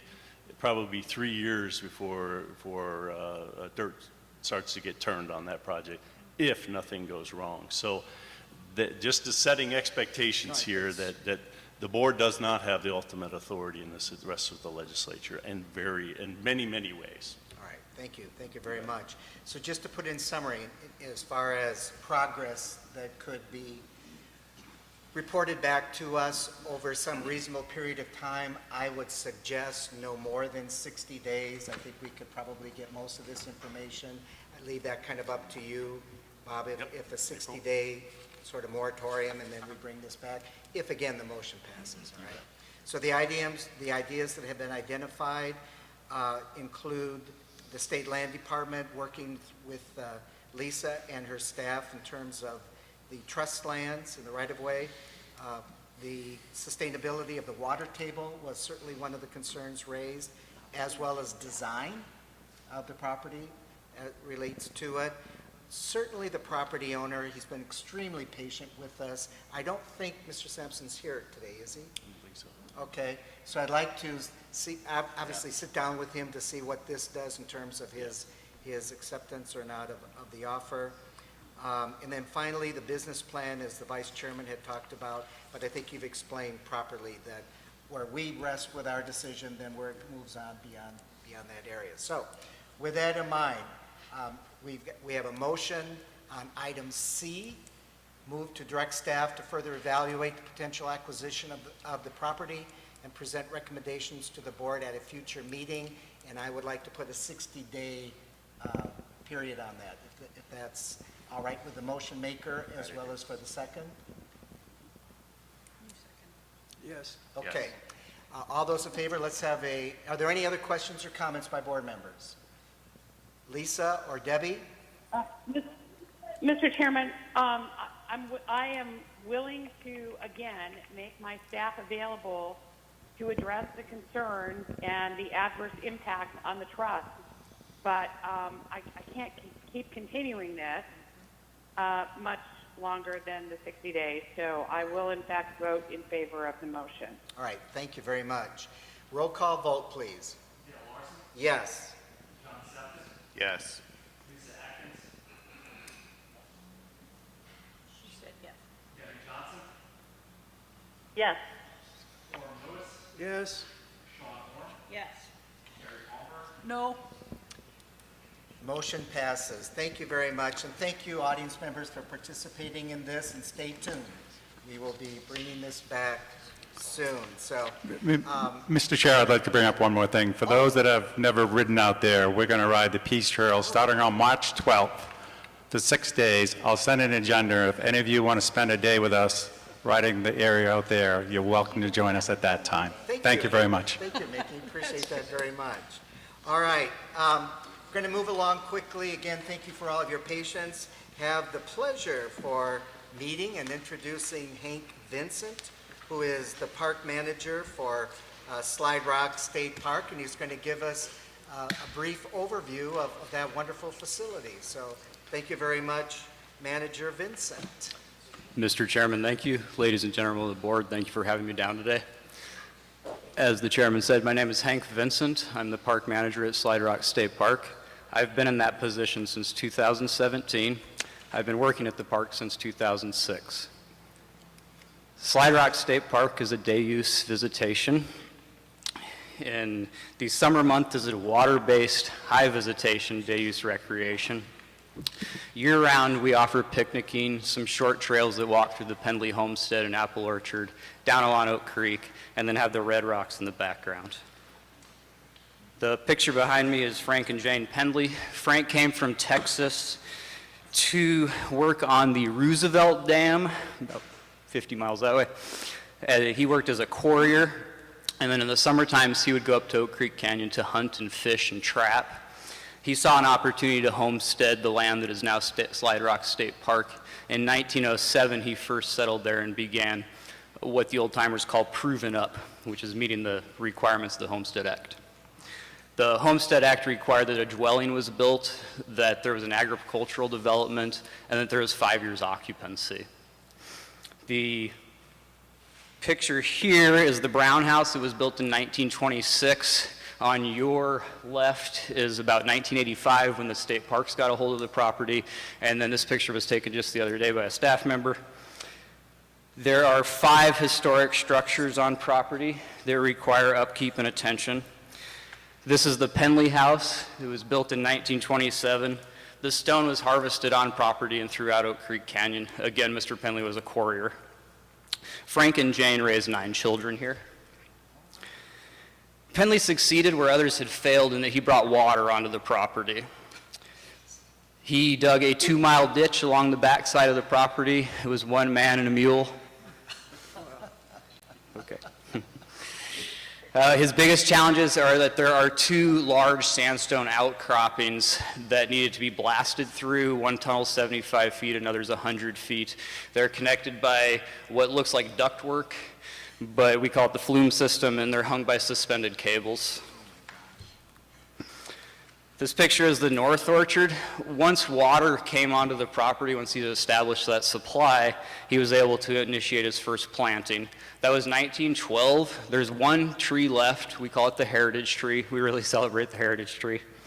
There were successive plantings in the 30s and 50s by the family, and then in the 1990s, state parks put in a orchard of dwarf trees, semi-dwarf trees rather. And then we have done smaller plantings over the last number of years. We find that planting less is more manageable in keeping them alive down the road. We can get all the way to fruit. Let's see, we can't talk apples without some picture of some flowers. Bloom is right around tax day, give or take 10 days, weather dependent on that. And then our harvest starts in late August, goes all the way through early to mid-October. The length on the harvest there is because there's 13 to maybe 15 different varieties and they go off at different times. We do a U-Pick program. If one pays the entry fee, they can come in, they get a bag or a box, depending on the size they're after. They can go out and pick their own apples. It winds up being about $1 a pound donation. We also do pre-packaged. Staff and volunteers will go out and pick, polish, package the apples. They are sold at the front gate as well as in the market that's run by a concessionaire. I missed a piece on U-Pick there. You know, it's a real hit with kids, families, school groups, go out and pick your own apples. But to me, what's most important is that we're promoting the agriculture and the history of the property and the way that agriculture held a role in that. This here's the Slide Rock Swim Area. You may or may not know that is not state park land. It's not part of the homestead that was acquired in the middle 80s. That's United States Forest Service land. We are operating it and managing it through a special use permit. I wanted to make sure to get an inset of the slide in action there. The slide itself is 60 feet long. It falls at about a 6% grade. Anywhere the rocks are wet is extremely slippery. You've been warned. This is crowds in the 80s. Here we got crowds last summer, and it does get busier than this. I tried to find you a more fitting photo, but I came to the conclusion that during swim season, my staff is quite busy. Let's see. One back, please. Yes, so one duty of a ranger in the summertime is creek patrol. We call that ranger roving. Ranger roving is picking up litter, educating people on picking up litter. We always do education, enforcement through education. We're the first responders for any medical injuries. We are the rule enforcers or rule educators maybe. Down in the Slide Rock Swim Area, you cannot have glass, pets, amplified music, barbecuing, or smoking. Move on to some numbers. So the red or orange up top is revenue. If you look at fiscal years 16 and 17, which is where I started, we were just above $1.5 million annual revenue, so each year was $1.5 million. If you move over to fiscal years 18 and 19, we breached $1.8 million both years. On visitation, visitation follows the general trend of revenue. I do want to note that our park is unique in that we use a multiplier. We are counting the number of transactions, multiplying it by the multiplier, and then adding in the number of walk-ins that we can catch up with. If you take a monthly perspective at revenue, there's an obvious trend, a big bell curve up there, and then we have expected trends. When it's 105 plus degrees down here and school is out, we know that we will be very busy no matter what day of the week it is. Holidays, obvious trend as well. Weather is our one wild card. I've seen Memorial Days that were relatively calm. I broke down 2019 solely. From Memorial Day through Labor Day, we did 68% of 1.8 million. If you took January, February, and then November, March out of 2019, we did 5% of that 1.8 million. There's 140 days left that in spring and fall that do the other 27%. There have been changes over the last maybe 4, 5, 6 years that had significant effect on the revenue and visitation. Some of the notable ones are in 2015, we increased summer fees significantly, as well as installed an automated fee device. In 2017, spring break fees went up, so it was actually March, April, and May went from $10 to $20, 100% increase there. A big one was in 2018, we expanded the parking lot. There had been 180 parking spaces for 30 some odd years. It went to 255 overnight. That was hard on staff, it was hard on the resource, it was hard on our public image. Last May, we chose to eliminate what has become the employee parking lot, bringing last summer's parking lot count to 210 spaces. Part of the anomaly that I'd like to allude to is we reduced by about 45 spaces, but still made $50,000 more in the previous fiscal year. I attribute a lot of that to walk-ins. In September, the parking lot needed to be seal coated for 5-year maintenance, and it was asked if we should restripe it and consider the numbers. My suggestion and what we went with was right back to 180 spots that we had had for 30 years. There may be some downward trend on a revenue element, but I also think that the impact on the resource and staffing levels is going to take significant advantage. This here is the automated feed device that I referenced. It has ups and downs like everything in life. It's not super user-friendly. My staff has to tend to it a lot, but you cannot come into Slide Rock without paying the fee. When we were off doing projects in the wintertime in the old days, you could avoid the envelope system. There were days where I think we got about 40% compliance. Today, if you're going to use the bathroom, you got to pay the fee. Fall Festival is our primary event. It's probably 12 years running, I believe. It's the first Saturday in October. That's October 3 this year, if you'd like to come up and join us. Exhibits and demonstrations are set up not only by state park staff and our friends groups, but outside agencies, and then a little bit of private comes involved. We do an emphasis on history, apples, environmental science, kids' activities, or anything fall. If you'd like to have a booth, get a hold of me. One of our most popular events is the Scarecrow building. That's been going on about 4 or 5 years, and the kids really get going on that. Here's a little bit more Fall Fest. The upper corner there is Kathy Pendley Shaw. She is on the Friends group and a volunteer. She is doing a family history demonstration inside the barn that her father built. Grandfather, excuse me. I am nervous. Also have some interagency love on that side. All right, the weekend after the 4th of July this past summer, we did an Oak Creek Canyon cleanup. Slide Rock State Park hosted that event. Oak Creek Watershed Council and REI sponsored the event. It was, food was provided by the PETA Jungle. We had a little bit more than 40 volunteers come out. They picked up 645 pounds of trash, including that big tire. None of that trash should have come out of Slide Rock State Park. I manage people that are supposed to be cleaning that area up. Okay. Once the crowds start to go away in fall and we slow down a bit, staff cleans up the mess and fixes whatever broke, and then we try to initiate projects that better the park. And constant improvement is a goal of mine as a manager, and it's something I imply upon staff. We are currently working on an irrigation system that we've gotten a grant through the Nature Conservancy to fund. The state park's in-kind portion is install. We're installing in winter, but we need to get it done by spring, so we're learning lessons along the way. Also have a farm implement display that's getting doctored up. Many implements have come back to the property over the years, donations back from the family. They were scattered all willy-nilly. Now we're putting them in some grass yards, or some rock yards, and putting some interpretive signage. The picture here is the start of a new picnic ground that just got finished up.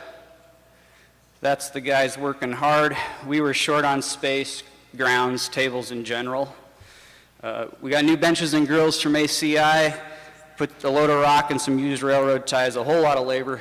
Now we have 8 new sites, one of them's expanded, 17 total picnic areas. That will be used heavily this summer. Some upcoming projects. Want to do some interpretive programs, some walk-through, some ranger-led hikes, planning for the fall. Got some restroom floors that need to be addressed. My big one is a 2,450-foot chain link fence. Okay, let me lay the land out here. In the background is Highway 89A. This side of the foreground is the Slide Rock swim area. And there's an embankment that runs along the highway in between. It becomes a big triangle ultimately as you get the creek and the road get further and further away from one another. That embankment varies from 80 to maybe 150 vertical feet. Once Slide Rock State parking lot has filled up, visitors go park out on the roadside and then they attempt to walk in. Some of them are avoiding fee, some of them are taking what is the direct route down to the water area. Some of them I don't know what they're doing.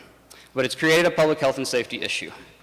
There were 2 major injuries this last year. One was a very large boulder rolling over a gentleman who got very lucky to get hurt. Another was a young gal who fell a significant distance off the park, but her objective was to come towards the park with her family. For about 3 years now, I've been working with the United States Forest Service, ADOT, and the Department of Environmental Quality to put a fence along that ridge. My dog in this fight has always been public health and safety. I've sat down there for 10, 12 years wondering when somebody's going to get significantly hurt one of these days, and then it finally happened. DEQ has some funding involved, and their primary thing would be environmental impact. There's 4,000 feet of social trail across 2,000 feet of length. It's become a significant issue. The United States Forest Service just did sign off on the decision memo for that, so we should be able to move forward from that element. All the federal things have been approved. And then DEQ did just receive their grant, so they should be able to fund the second phase of that as well as mitigating all the social trail. Thank you very much for your time. I appreciate it. Thank you very much. Appreciate it.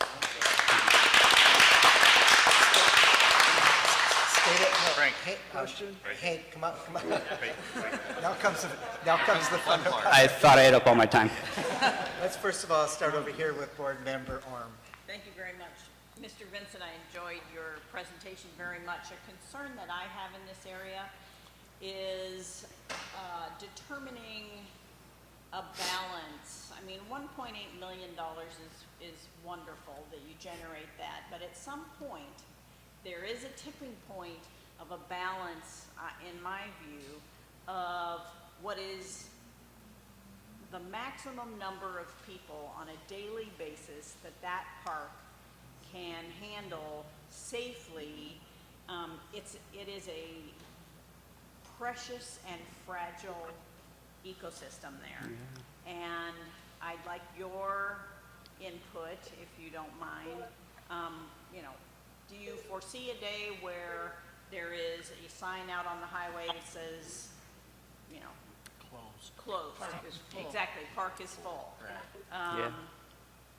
For everyone's safety. I'm glad to hear that's important to you, of course. What do you think? Not only is the public health and safety and just the general feel and public reputation of Slide Rock, as well as the environmental impact, something that we're referencing. I don't have the right answer for you. For many years, I've asked for what's called a capacity study, and I don't know that we've done one in the last 2 decades.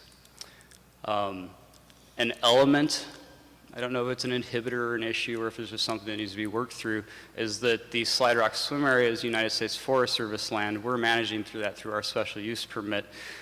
The United States Forest Service is not in the business of keeping the public out. We've asked to close it off completely. I don't know how what shape that would take. I don't think you can put a dome over Slide Rock. But in those discussions that I've had at my level, it seems that their approach is not to put a cap on the public lands, even when it's being run by a state park. There has been indication that the partnership with state parks would make those pathways easier, but they are very complex. And it's conversation that all comes back to a capacity study. Nobody's willing to take that avenue until we have a capacity study. And who conducts that capacity study? I would imagine a natural resources team. I don't know. I mean, in my experience, once that parking lot is full, then cars start backing up on 89A. And for anybody that has enjoyed traveling up or down Oak Creek Canyon, all of a sudden you come upon all of these brake lights, and, you know, that's a hazard. But the environmental impact on Slide Rock is of great concern to me, and I want to protect this area. I'm with you. And my approach thus far has been, when the opportunity was to reduce the parking, to do so. There's a general movement in the Flagstaff, Sedona, Verde Valley region, not only to address the overcrowding and the traffic issues, the environmental issues, and Slide Rock State Park would like to be a part of that, obviously. We play a role there. But we're one piece of it, and I think that our first step without a capacity study was going back to our traditional number of 180 parking spots. That's only my perspective. I think that the creek bed, only from looking at the top down, it's a lot better when there's 70 less parking spaces. The other thing that should come across as good news to you is that USFS and ADOT, the Oak Creek Canyon corridor, the portion of 89A that runs through Oak Creek Canyon, there's about 120 parking spaces, which from what I understand, they're actually emergency pullouts. They're not parking spaces. They've gone through and closed off about 30–40% of those. I think this upcoming summer there's going to be impact from that, impact from a smaller parking lot in Slide Rock State Park. And I'm eager to see what direction that takes. I would also still very much push for a capacity study. But to play both sides of that coin, we in the outdoor industry, we always use the tube of toothpaste as our example, and we're going to push those people somewhere, and they're going to wind up going elsewhere. And as far as Slide Rock State Park is concerned, something that I take major pride in is that when you come to Slide Rock State Park to recreate for the day, we pick up your mess, we educate you on the way in and on the way out. If you're going out in open Forest Service land, that doesn't happen. And that's my element of what we're picking up off the creek bed. To me, is as advantageous as we can get after it right now without a capacity study and a plan and things such as maybe a reservation system or a cap. One other thing I want to reference where you started there is that in the summertime, once the parking lot is full, we do cut it off. But once again, they can go and walk in, and our agreement with Forest Service says that we don't keep them out. We can charge them an entry fee, what have you, but they're going to go to the creek bed when they desire to. Question? Yes, Board Member Lewis. Thank you. Thank you for your presentation. I remind you that the federal park system has capacity issues, and they manage the capacity issues. So as a visitor, your experience is much more rewarding, as you know, and safety plays into it. And I have been involved in those issues with the federal government, and obviously it's a nightmare, but I'm just scared to death. There's going to be a tragic accident in there, and the public's going to say, why didn't you? The litigation attorneys are going to come out and say, it's less than well managed. And somehow, I appreciate the fact you have been pushing in that direction, but they probably have been ping-ponging you too. Somebody else's problems, you know, so forth. But I pray that that tragic accident doesn't occur, and we won't find ourselves in a why didn't you situation. Thank you. Any other board comments? Just as a point of information, and again to their director and Dawn, of course, in terms of research, if there is a topical proposal that you would be willing to send out there, I know at least one university that would be very interested in helping to support that could be. So if a capacity study to some extent, you would just need to describe that, and then we can see what might be able to do. Because I agree. I think we have this throughout this entire state. I mean, the more tourists, the more population, the more everything, facilities get loved to death. And I don't mean that in a humorous way. It literally can. So again, thank you very much. Just one quick question. Oftentimes you hear about the water quality issues coming through the park, and then people are told, don't go into the water with it. Generally, how is that generated, and what are the mitigation factors to keep the water quality at a reasonable level during those busy months? Yeah. So we test for E. coli as an indicator organism of the water health of the body of water, the swim area as a whole. We're testing once a week and during the 15-week swim season. So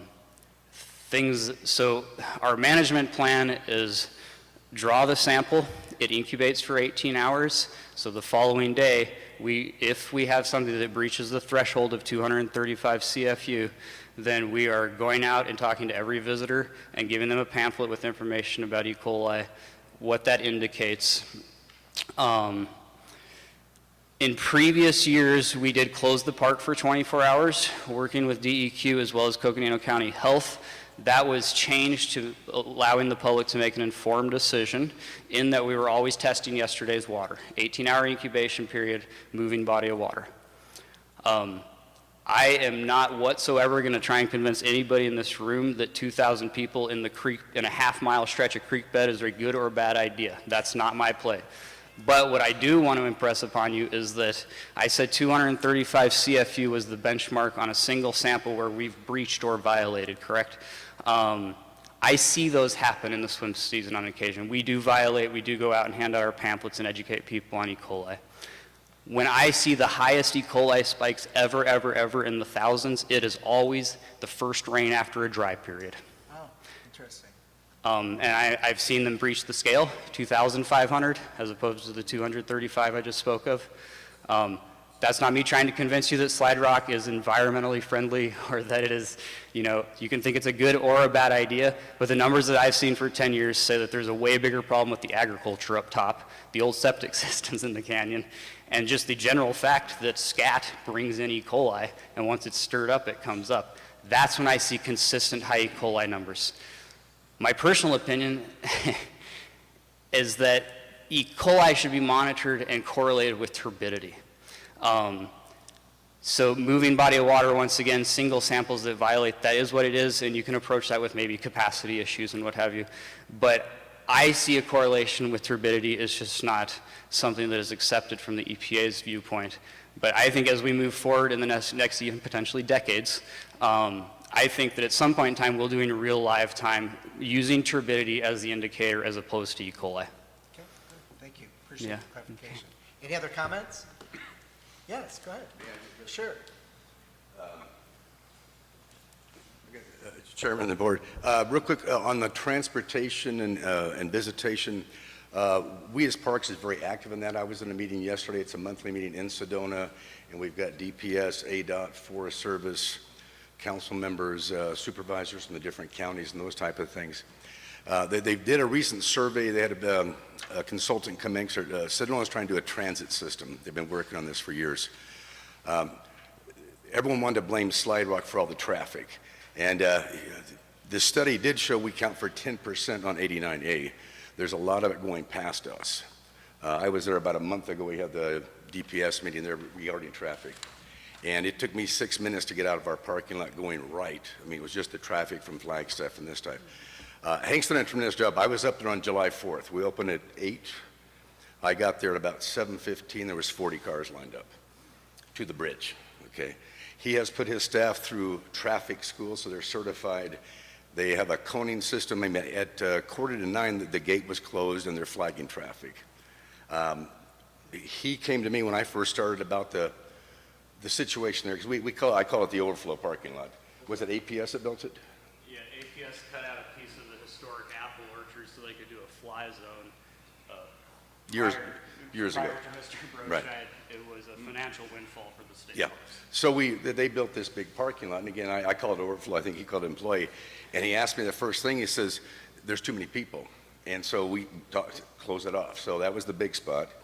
And then the parking, because I was there in a F-150 pickup, and you could barely get in the spots in our parking lot.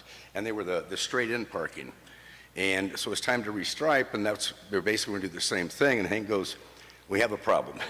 Because people are coming with vans, and they got ice chests, and they got the kids and the strollers. And if you park side by side, you had a hard time getting out. So that was how many more spaces we took out? We dropped another 30. Yeah. The first meeting I went to in Payson when I started a little over a year ago, they were accusing parks of just being, you're after revenue. And I was telling them the things that we were planning on doing. Because I said, if we're after revenue, we'll put in a 5-story parking garage. We can get all these people in there. But again, and especially with Bob's direction, but the resource and with Hank's supervision, the safety issue. But I want to touch on the fence. He's been fighting that for years. I've been involved in it with a year. Forest Service has gotten finally all the permits, all the hoops you got to jump through, and they called us a week ago. Congratulations, you can put the fence in. And we had funding for, I think SLIF funding set aside. We're all excited. You got till March 1st. It takes 6 weeks to get the fence. It's a special brown to be powder coated because of the spotted owl and the gardener snake. So it's like, so now it's, yes, we have permission, but now we have to wait till September. Now, again, on his staffing, we're limited on staff. He has to post rangers on that road trying to keep people. I don't care about the $5 walk-in fee. It's the safety issue that we've had. And again, that's something we have discussed with Forest Service. It's a stress on us with all these people they pull up front, they get out, they bring ice chests, they bring barbecue grills, they've got umbrellas, and so we're trying to do that, but again, Forest Service is public land access. So until we can get we want the revenue, yes, but again, the enjoyment, the resource, you go down there with your family and so that is something we've been working on. So I just wanted to throw that in real quick. Thank you, Tom. Appreciate that very much. All right, and again, thank you very much for your great job. Yeah, thank you. All right. What I'd like to do is one more presentation. We're going to take then a little break after this. But Catherine Leonard, our wonderful State Historic Preservation Officer, is here. I had requested that because they're part of the family, for sure, to have SHPO come and be able to have the spotlight on and bring us up to date. My guess is this is the first of more frequent yes, visits. Hopefully, yes. Thank you, Chair Larson. Thank you. Chair Larson, members of the board. My name is Catherine Leonard. I was appointed as State Historic Preservation Officer in 2016.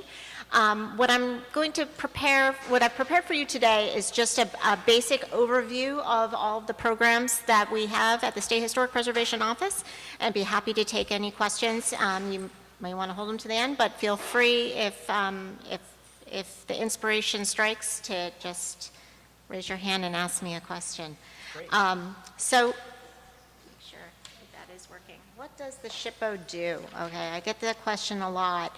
Our office hosts many programs, both federal and state programs. Primarily what we're known for is being the locus of the State and National Register of Historic Places here in Arizona.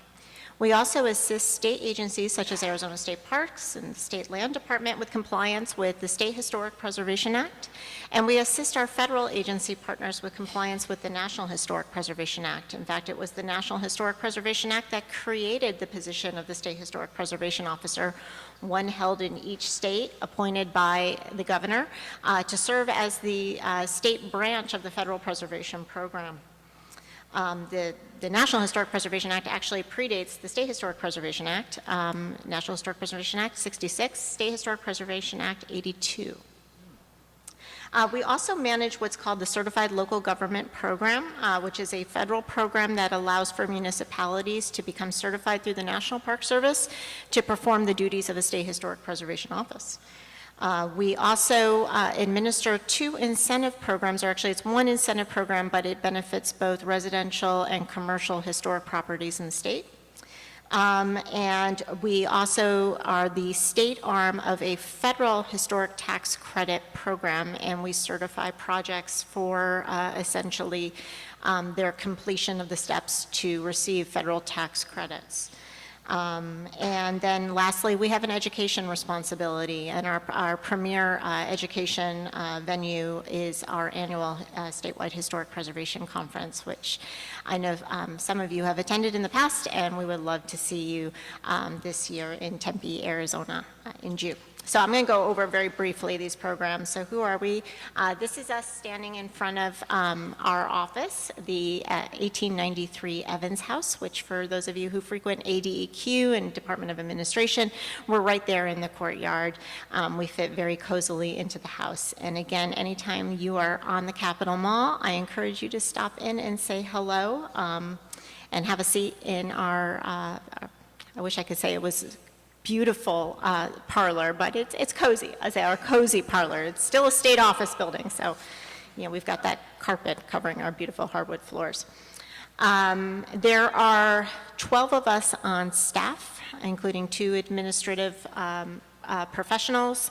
We also have archaeologists on staff. We just recently staffed up with our historic architect. Many of you know Margie Petrosella from her state parks years. She recently retired, and we replaced her with a gal named Pat Deline, who actually was the historic preservation officer for Arizona State University. So we're very lucky. Deputy SHPO Chris Cody is right there in the foreground. Pointer there. And Chris joined us about a year ago, and so he literally is my right hand on so many issues. We also have a public historian, Joanna Brace, who has joined our program. So we have the full complement of architecture, archaeology, and historical services here at the state. Oh, and planning, I should say, as well.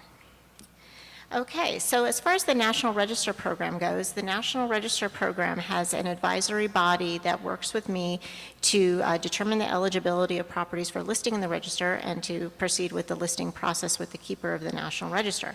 That body is called the Historic Sites Review Committee. Interestingly enough, it is a subcommittee of AHAC, which is the Arizona Historical Advisory Committee.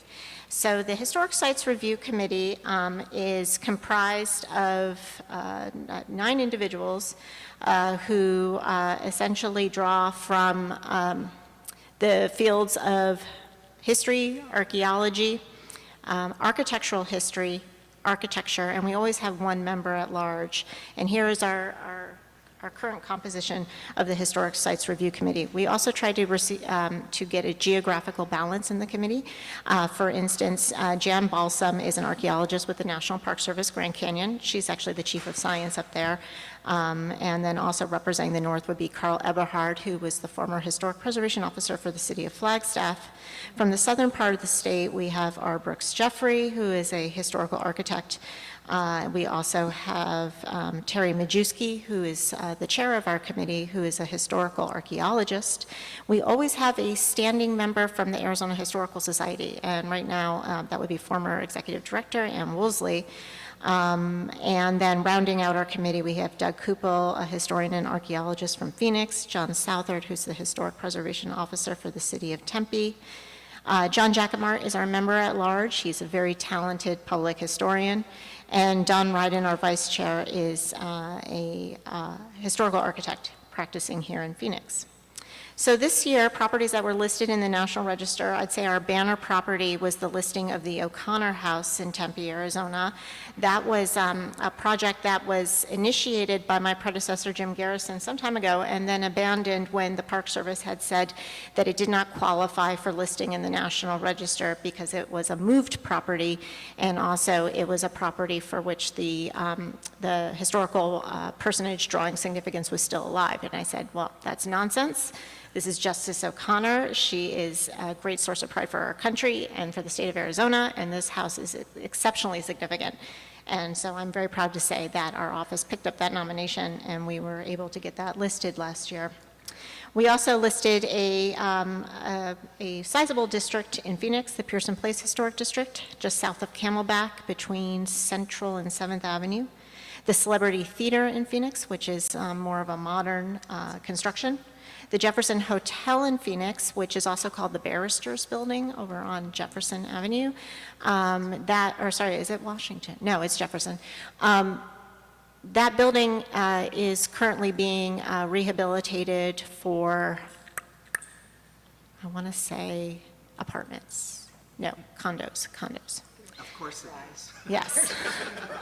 It's an important distinction because if they chose to rehabilitate it for apartments, then it would be considered income-producing property and they'd be able to take the federal tax credit, but they chose the condo route, which now makes it real estate and not eligible.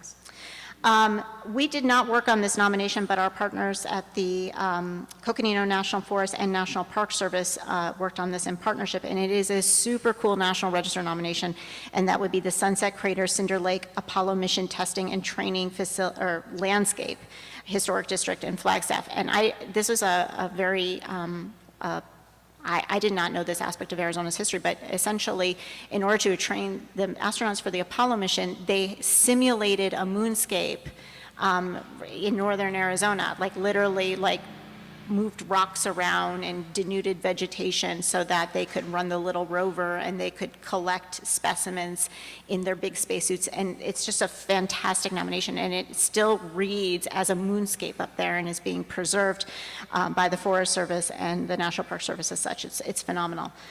We listed a residential house in Tucson, and we also worked on amendments to 11 historic districts, either adding properties or delisting properties that had lost integrity.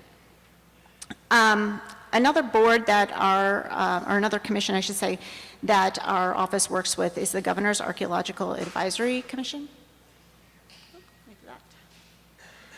Okay, the GAC essentially advises the governor on matters of archaeology, and they advise the governor basically through advising me, who is an appointee of the governor.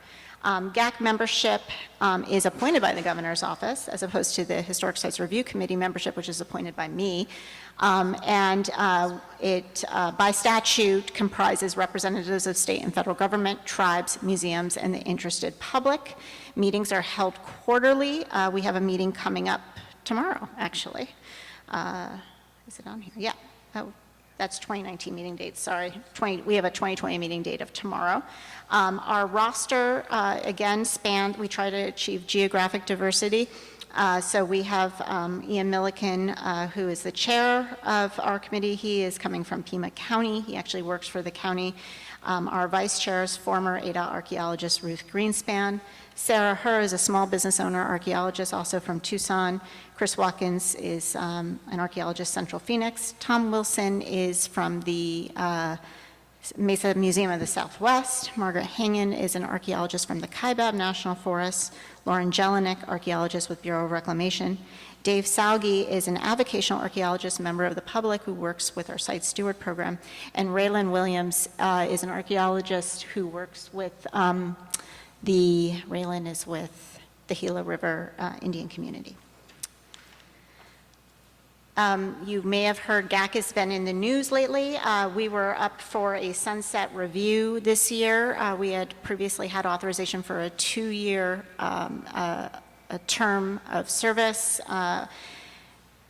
There have been some issues with concerns with cultural resource compliance at both the federal and state level, particularly amongst the ranching community. And the GAC has become a little bit of a lightning rod for getting the governor's attention with regards to those issues. So we have 3 bills right now that are running through the legislature that deal with the sunset of the GAC. We have House Bill 2454, which is sponsored by Gail Griffin, expands the membership of the GAC to include additional membership from the ranching community and the conservation districts. And we have a companion bill in the House, which would essentially authorize a 1-year period for sunset. And then a companion bill we have a bill in the Senate, Senator Pratt's bill, which is a 3-year sunset period for the GAC with a special directive to assist the State Historic Preservation Officer with developing streamlined reporting and surveying processes for rangeland improvement projects. Okay, the Certified Local Government Program, again, as I had stated earlier, is a program that that the Park Service authorizes. It's part of the National Historic Preservation Act, and it's designed to allow municipalities to have their own historic preservation programs and take on part of the responsibilities of the State Historic Preservation Office for some of these federal grant-funded programs. So primarily, we're looking at DOT-funded programs, DOT projects, HUD projects. These are federal projects that that municipalities receive federal grant monies for, and if they are a certified local government, they are certified to be able to do their own compliance for the National Historic Preservation Act in-house. In order to be a CLG, you need to have a Historic Preservation Commission that meets regularly. You need to have the ability to identify historic properties and nominate them to a local register. And you need to have a historic preservation plan in full force. In Arizona, we have 31 CLGs. Some of them are, I'd say, more developed, more organized than others. but all of them have the ability to apply through pass-through grant funding through the State Historic Preservation Office as a function of our receipt of Historic Preservation Fund monies. So annually we actually just got a little boost this year, so we are in almost the $900,000 range in terms of the federal monies that we receive in support of our program, and by statute we are required, I should say, to pass 10% of those funds through to these certified local governments. So this year it'll be about $90,000. So here are our current pass-through. What did I do here? Oh, there we go. Here are a list of our current pass-through grants that we are operating on. So these are just all open grants. So these are from a range of years. We've got a historic context that's being produced by the city of Flagstaff. We have essentially a downtown preservation plan for the city of Globe that is in its early stages of design. We have the city of Mesa working on a update to their ordinances. We have the city of Oro Valley asking for additional funds to do some feasibility analysis at Steampump Ranch, which is their premier historic park. We have the city of Payson looking for additional signage for a tourist attraction that they refer to as the Mud House. Again, we've got Pima County that have been using grant funds to do a survey and inventory of public lands, primarily for archaeology. And the town of Florence is wishing to do an update of their historic building inventory, which was, I think, last accomplished in the 1980s. Okay, where are we here? All right, I had mentioned that we administer several incentive programs for historic preservation. At the state level, we call those our state property tax reduction programs. It's always important when we're talking about these programs to note they're not it is not a rebate program or a credit program. This is a program that allows for the reclassification of the taxation basis of properties that meet the requirements of the program. So that would be properties that are listed in the National Register of Historic Places. So if you are a residential owner of a property that is listed in the historic in the National Register, you can apply to be in this program, and essentially what that will do is it will reclassify. We will work with the assessor's office to reclassify your property so that essentially your assessment ratio is almost cut in half. It doesn't really cover the special assessments like bonds and whatnot, but essentially the reclassification essentially takes you from a 10% valuation to a 5% valuation for your tax basis. So it is quite a popular program. We've got 8,000 properties that are registered in that program here in Arizona right now. We require them every 3 years to update us on the condition of their property to ensure that the preservation ethic is being adhered to. So if you make changes to your property that are not appropriate, that would cause it to be delisted, you can no longer be eligible for participation in the program. We also have a companion commercial tax reduction program, and that one operates a bit differently. What it does is if you say buy a property that is in pretty rough shape with the intent to rehabilitate it, but it's listed in the National Register, you can work with our office and the county assessor's office to, and this is my layman's way of talking about this, but freeze the assessed value of the property in its current condition, and then the improvements that are made are taxed at only 1% of what they would typically be. So essentially, you're being taxed on a property that is has sort of a frozen valuation at a certain point, and that program you can be enrolled in for 10 years. So you can get a 10-year tax benefit from that program as well. Folks that are in that program are very much often also participating in our federal tax credit program. As I should say, it's not our program, it's a program of the National Park Service and the Internal Revenue Service. And this is a program that basically authorizes a 20% credit on what's called qualified rehabilitation expenditure for a project. So here in the state, we've had several very large adaptive reuses of historic buildings that have availed themselves of this credit. I would say most noteworthy for this group would probably be the Curley School in Ajo that was rehabilitated by the ISDA into an arts facility. That was a tax credit project. I want to say that was like a $3 million tax credit on that project. The Hilton Garden Inn, which is the professional building in downtown Phoenix on Monroe, that was a $6 million tax credit project. And then, in sort of a more groundbreaking chain of events, the developers of a project that was actually a county housing project, the developers were Gorman and Company. They did a $10 million tax credit project over at Cofelt-Lamoureux, which was 19th Avenue in Buckeye. And that was a project that stacked affordable housing credits, or low-income tax credits with historic preservation tax credits. So this is a great program that I'd like to see more availment of, especially in rural areas, because it essentially takes vacant buildings or underutilized buildings and puts them on the tax rolls to generate tax benefit for local economies. In 2019, we were able to certify several, let's see, what do we got there? 5 projects. When I say part 2 here, that's essentially the part of the project where we certify what the plans for the project are. Part 3 means it's all said and done and they can go and collect their tax credit. And for the most part, these are warehouses that are being converted into office buildings, and a couple of multifamily housing projects. The First Baptist Abbey Church is probably one that's familiar to you all. We've been working on it for about 10 years now, and that's the conversion of the old First Baptist Church into a mixed-use arts venue, office, retail, restaurant, and that's ongoing. So just some examples of how beneficial this program is to the state of Arizona. I have some reinvestment figures here. So the 9 ongoing projects that were occurring in 2019 have an estimated qualified rehabilitation expenditure of $40 million. So that's how much investment is going into those projects.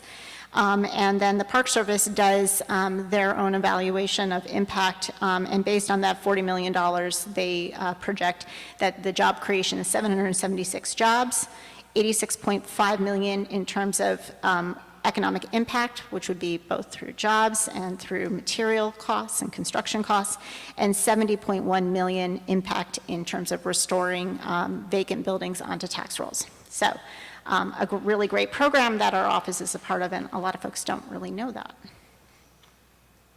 Okay. Lastly, and I know your time is valuable here, so I will, I'll go real fast here.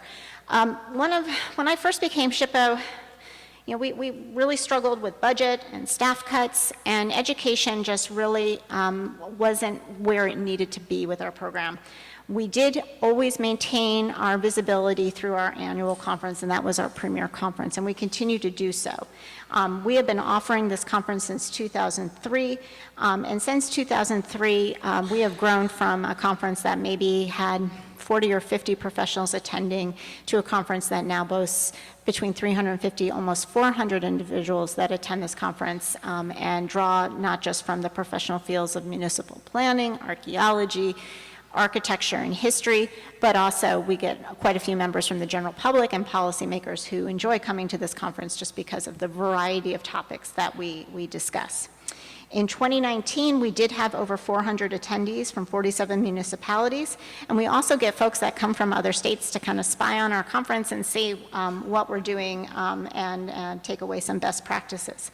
We try to draw our speakers from a national basis, so this past year we had Valerie Grussing, who's the new executive director of the National Association of Tribal Historic Preservation Officers, Donovan Ripkema, who is a noted national expert in rehabilitation of historic properties and looking at the economic impact of historic preservation and local economies.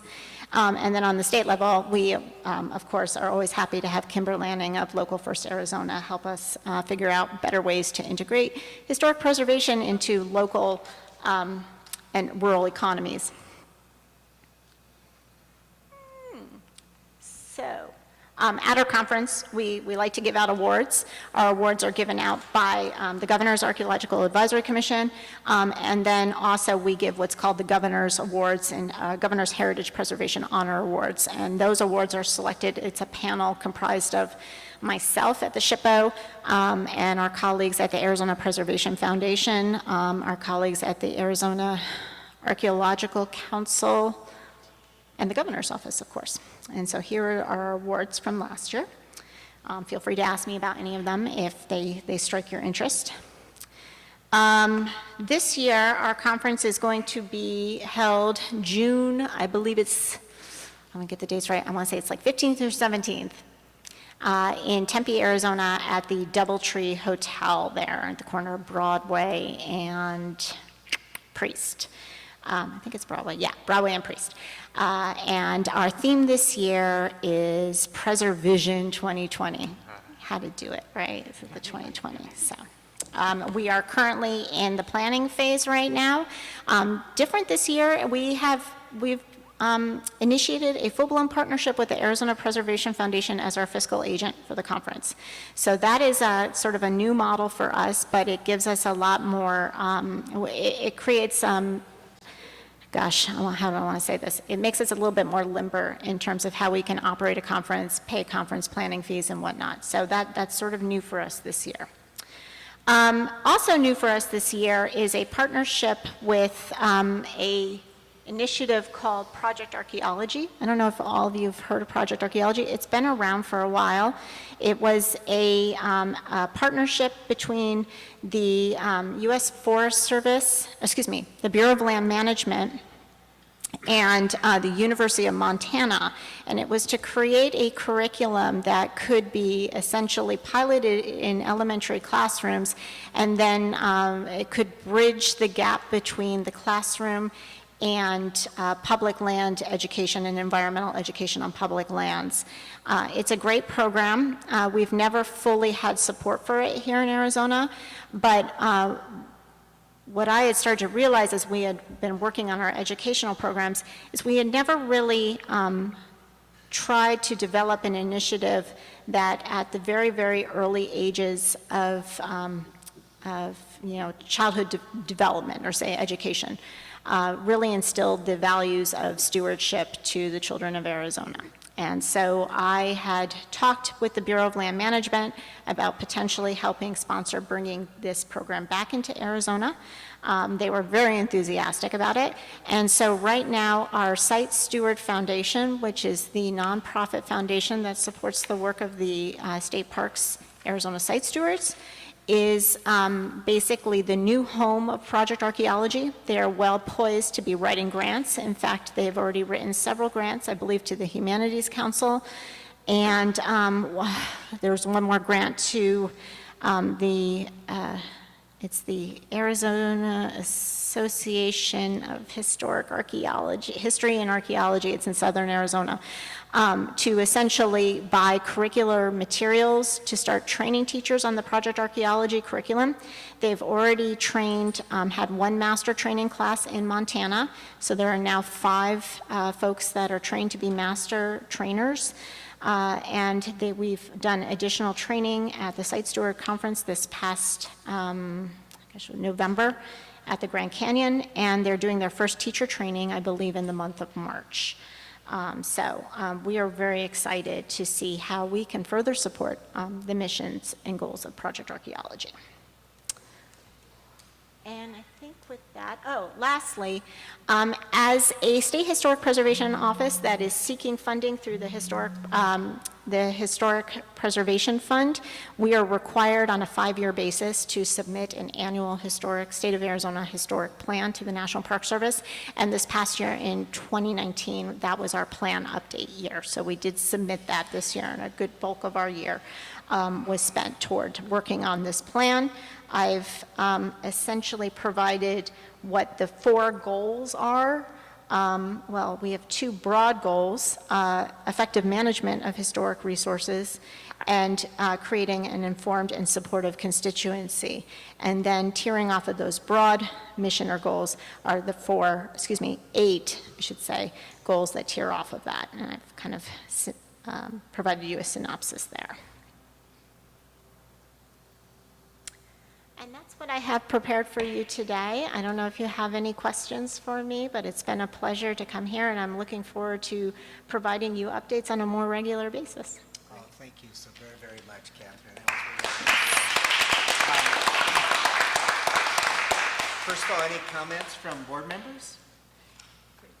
Arizona is blessed to have you as the leader for this organization. I mean, we really are. Your reputation exceeds standards of excellence throughout all these communities. You bridge that gap between being a pain in the rear end when people are trying to do development and then really showing the appreciation for the historic area.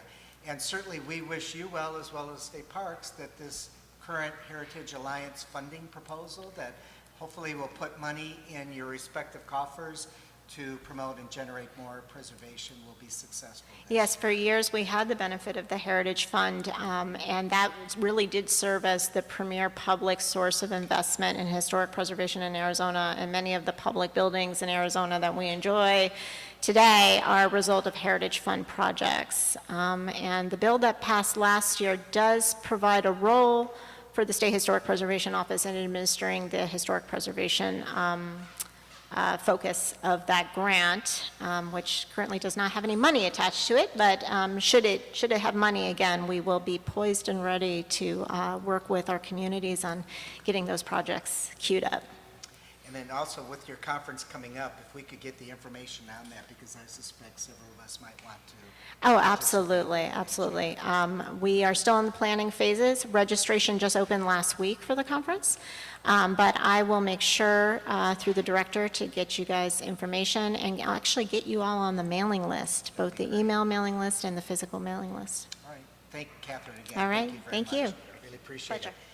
So board, if I could just indulge you just for a second, what I would like to do is just take a quick stretch restroom break, a couple minutes, just to be able to get up. But then what I would like to do, because our only other considered action item is the Yuma Historic Master Plan item, if you don't mind, and legal counsel, if that's all right, I'd like to move that up to the next item, and then we'll hit the other items in succession. Mr. Chairman, it's okay to change the agenda order, but I think there's 2 action items. Yeah, number 5. Oh, number 5 is, I'm sorry. So we'll do number 5, and then we'll do the Yuma Historic one right after that, and then we'll do the information reports. So audience, we're not going to be discussing anything. This is just a quick potty break up and down, and then we'll be back here in just a couple of minutes. Mr. Chairman, before everybody recesses, just what time will the meeting officially start back up? According to my clock, I have 12:04, so how about 12:10? Sure. All right. Let's unlock this door.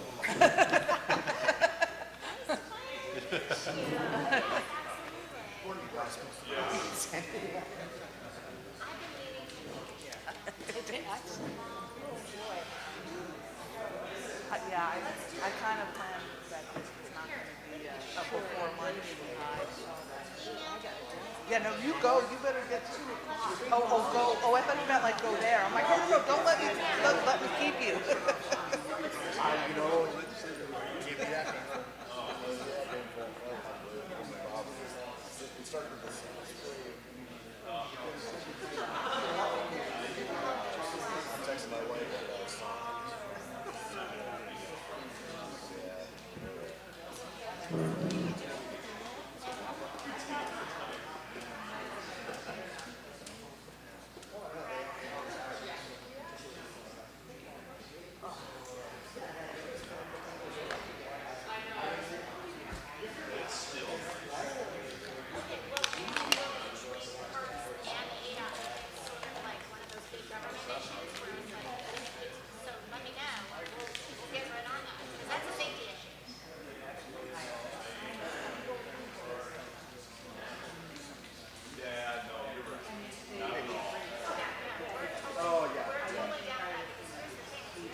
all the city staffers all run out and get their drink and come back, 'cause I think they know. No, that's okay, I met you all, and I'm low there. Yes. There is.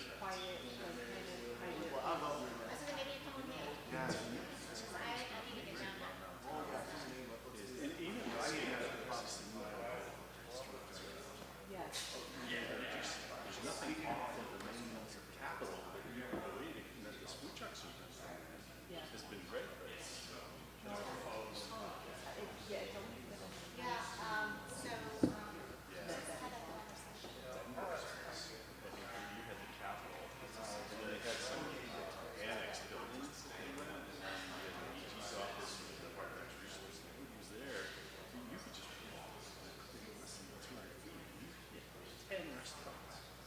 So you always have it's just like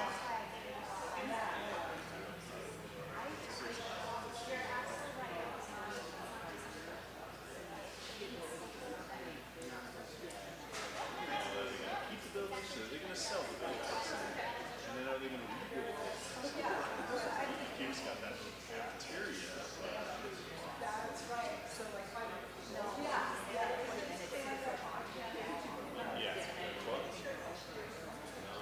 Somebody can make a hotel out of it. Just put a nice restaurant. Good food, decent price. I think we lost most of them.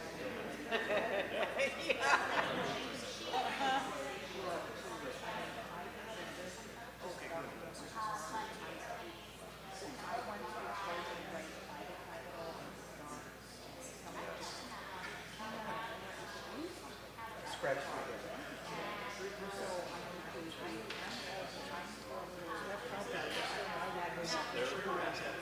It's a little odd. I see you just go 1 block south. Yeah, well, if I was that would help us. But that's what I'm saying. Sure, that would be great. Does it? No.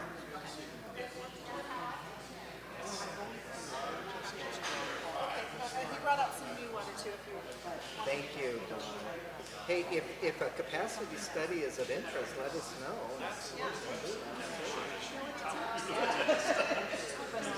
Thanks for coming.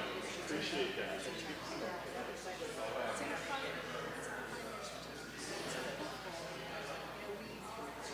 No, it makes sense. Yes, It yes, really does. yes. 1996 was We did a similar.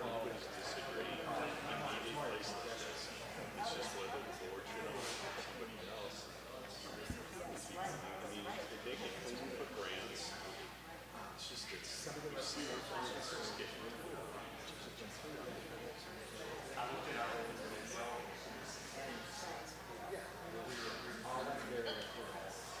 Oh, really?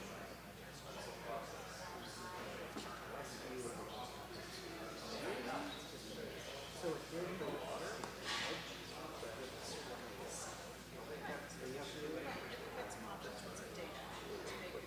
precisely. I think that's what it is. It'll be a great.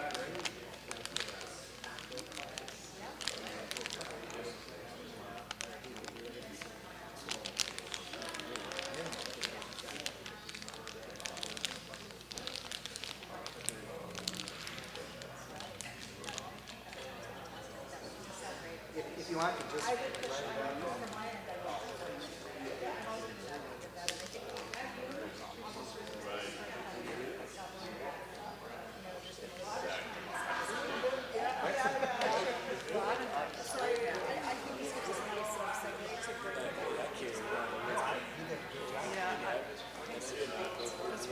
All right, let's just see. All right, we need to get us back together. Yep. I have, P&J, and I have some dental work, so having my mouth. Terry, how are you feeling? How are you feeling? I'm glad I have this in my bag.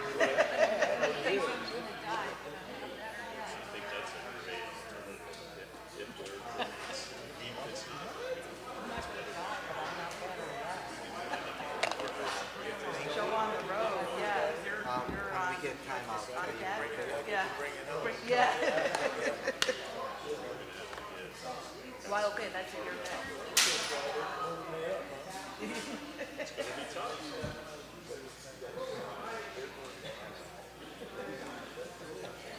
All right, let's go.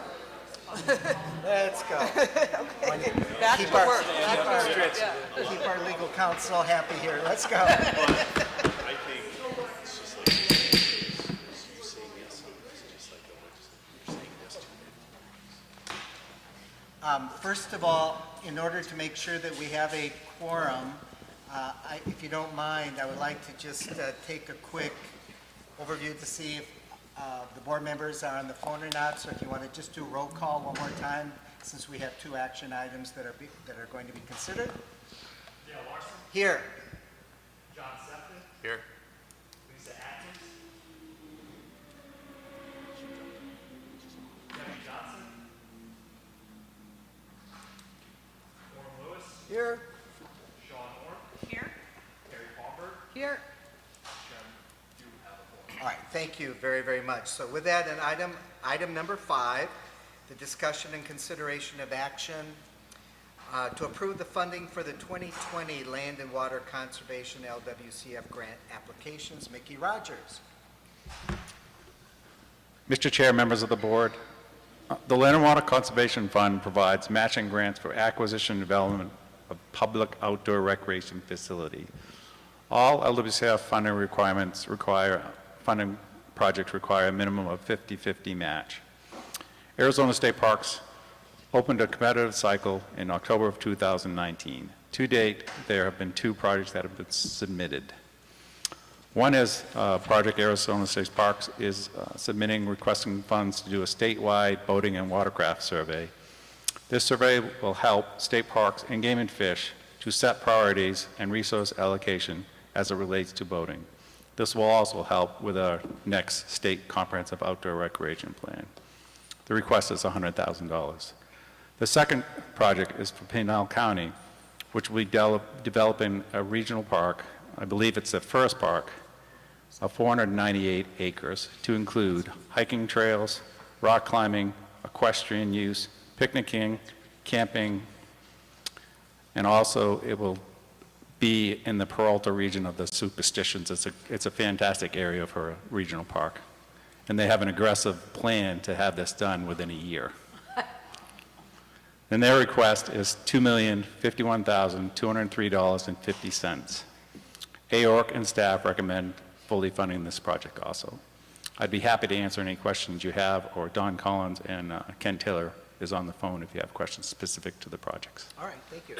And Ken Taylor is with Pinal County. Pinal County, very good. Board member Sean Orr. Thank you very much. I don't have a question. I do have a request, however. When I'm reading these grant applications, I would love to know, for example, where it says, collaboration, 14 points. That's 14 out of how many points? 100. Okay.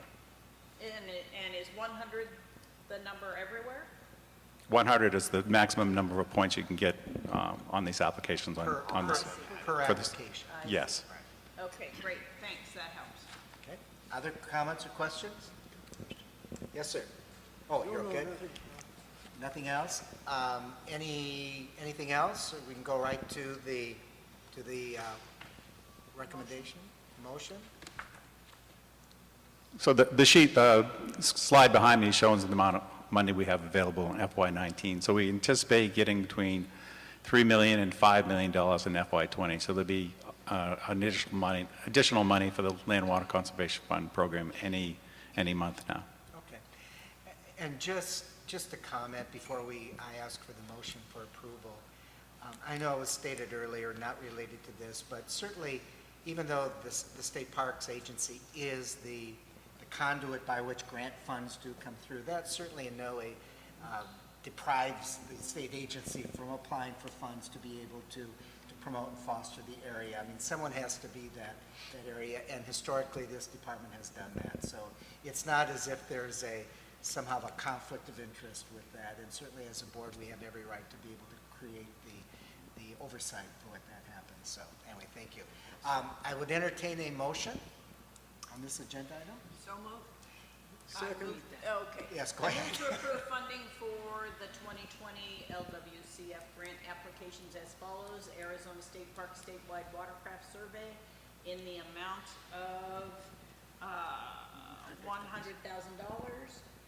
and Pinal County Regional Park Project in the amount of $2,051,203.50.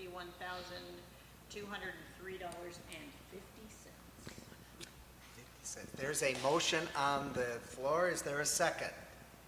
Second. It's been seconded by Board Member Lewis. I like the 50-cent tag on for Yeah, that me last $2 million one. Is there any comments, questions, discussion related to the motion? Hearing none, a roll call vote, please. Dale Larson. Aye. John Zepkin. Aye. Lisa Atkins. Debbie Johnson. Norm Lewis. Aye. Sean Moore. Aye. Terry Palmer. Aye. Motion carries. Thank you very much, Mickey. Thank you. Now I'd like to go down to the discussion and consideration of action to approve the master plan for the Colorado River State Historic Park and Yuma Territorial Prison. Wow. 2019 master plan. And Lowell Perry Jr., who is the executive director of Yuma Crossing and patiently been sitting through this meeting, and I assume coming up from Yuma earlier today? Actually, I came up last night, and Ah, I had a couple of things that I got done during the afternoon, especially morning meetings. I typically like to come the evening before rather than just getting right out of the car. And, you know, I didn't know whether I was going to be on at 10 o'clock or in the afternoon. So good afternoon. Thank you. I really appreciate being able to come and speak, Mr. Chair and staff and board members, for your consideration of what we're doing in Yuma. Yuma is on the move. I appreciate the support that State Parks has shown for the Yuma Territorial Prison and the Colorado River State Historic Park as we continue to evolve into what we collectively want to see as the gold standard for partner parks. I just got back from Washington, D.C. 2 weeks ago, working on some legislation and all there with the national programs and our reauthorization, and it's my understanding that Yuma is considered the gold standard of heritage areas within legislature in terms of, you know, how we've gone about our business and what we've done. So I appreciate it. I just wanted to publicly thank Charles Etherly and Darla Cook, among others, who have helped push this process through to get it here, to have a formal approval of our master plan as we take Yuma to the next level. And so Mickey and others that I see here have been just great partners in this whole movement. Wish to be considered. You didn't? No, it's Senate. Okay. Sent to Kelly. Well, we do. Okay, well, you know, well. That's right. We do have. You did get this. I'll just tell you real briefly. You know, this is what it looks like here. Right.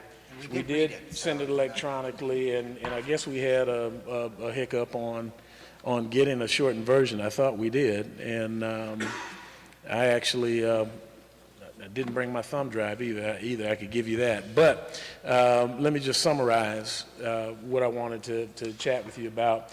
This is the vision of where we're headed. We're currently working very diligently on some of the foundational issues, and that's where we got a commitment from State Parks on doing some of the things at both locations, the Territorial Prison, which is also the reigning most haunted destination in the United States right now, that we just had, and the Colorado River Park, which has such great potential. But there's some significant restoration work and preservation efforts that need to take place on some of the historic adobe structures that are there, including the Sally Port at the prison, as well as the Corral House at the Colorado River State Historic Park. We are working with our legislators, our local legislators, to explore some significant funding for Yuma in the form of match funds. Mickey knows this, that any federal money, he just said it usually requires a 50-50 cash match. And so our ask, which is about $2.5 million, would essentially become a $5 million project, because we've identified some things with the help of National Park Services, the Saving America's Treasures grants, among some other things that can help with this. And then we can really move along to enhancing the visitor experience by being able to utilize some of the latest in audio and visual technology. History doesn't have to be boring. And I do this for the simple reason that it's the kids. It's about the kids with me. And I think it would be an absolute travesty if our young people, our next generation, is not able to see, to touch, to experience firsthand their history, their heritage. And so that's what drives us with what we're doing. That's our end game, where we're trying to go and doing things not only at both of the state historic parks that would be more interactive and more fun for people to engage in, but even in the wetlands areas along the riverfront. We are working with the Quitsan tribe and talking about a zip line from that side to the other, right at Gateway Park that's down there, that all could ride. It's not one for experienced riders. I have the one in mind that we want, that they do at the Nashville Zoo, that I took my soon-to-be 6-year-old granddaughter on, and she just had a blast, and I think it would be a wonderful addition and also help to continue to raise some funds that can be reinvested to continue to maintain and clear more of the non-native vegetation that we've done. So, and all of that leads up to, why are we doing all this? Why are we trying to upgrade the parks? Why do we continue to work on making the East Wetlands more easily accessible to people that want to hike, Member Lewis, and ride their bikes and maybe go out and see a rattlesnake or a bobcat or something like that, and the dozens of species of birds, including some previously endangered that are making a comeback, like the yellow-billed cuckoo, and Ridgway's rail, the Yuma Clapper rail, as we like to refer to it as. So, where are we headed with this? One of the things that came to my mind, and we've been developing this, and it's becoming a collective effort, a collective impact effort, if you will, with us as the backbone organization, is the idea of what we affectionately refer to as a mega park, but it's essentially celebrating historic downtown Yuma, or historic Yuma and its surroundings. And when you look at our footprint, we're one of the smallest geographic footprints for heritage areas, but we're probably the mightiest and have some of the oldest history. I mean, when the Spanish got to Yuma in 1540, there was already a thriving community there with the Quitsan and the Cocopah tribes that were there. And so, really focusing on, telling this story about the Colorado River, the people that came there. We're in the process right now of working on some new interpretive exhibits with the tribe, as well as African Americans and Hispanics in that area. I didn't realize that, for over 100 years there have been African Americans farming in Yuma. You don't hear about that. We had one of the foremost ranchers, the Dees family, that had national renown, and also, bringing some of those things which will attract more people to the parks. We worked with Steady and a group of young coders in developing a self-touring app that we're beta testing at the Colorado River Park, and we like what we see so far. Currently it's in Android. The next class that's coming through is gonna hook it up for iOS, and then eventually we'll add the territorial prison and the wetlands. We've gone through rebranding and updating our websites. I invite you to visit yumaheritage.com, and there are links to all of our sites that are there. So this park, when you think about it, how many of you have actually been to Yuma recently? I know I just saw Darla there, so a couple of you have been there. So, we're in the far southwest corner. We're right there literally on the border, have historically been a gas stop between Phoenix and San Diego.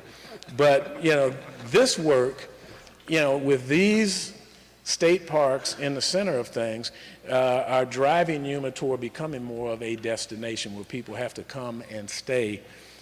Think about this. 2 state historic parks, one, the scariest place in America right now, that people want to come to. We've got things for people to do outside along the Colorado River in the east wetlands, which tend to be more for the outdoor type of folks that want to go out and watch birds. And in fact, I'll be up here again next week at the Audubon Society doing a presentation during their Birds and Beer event on the 20th. So you want to hear more about those kinds of things, come on out and check me out next week. But you've got that. In the West Wetlands, we have award-winning kids parks. We've got a fishing pond.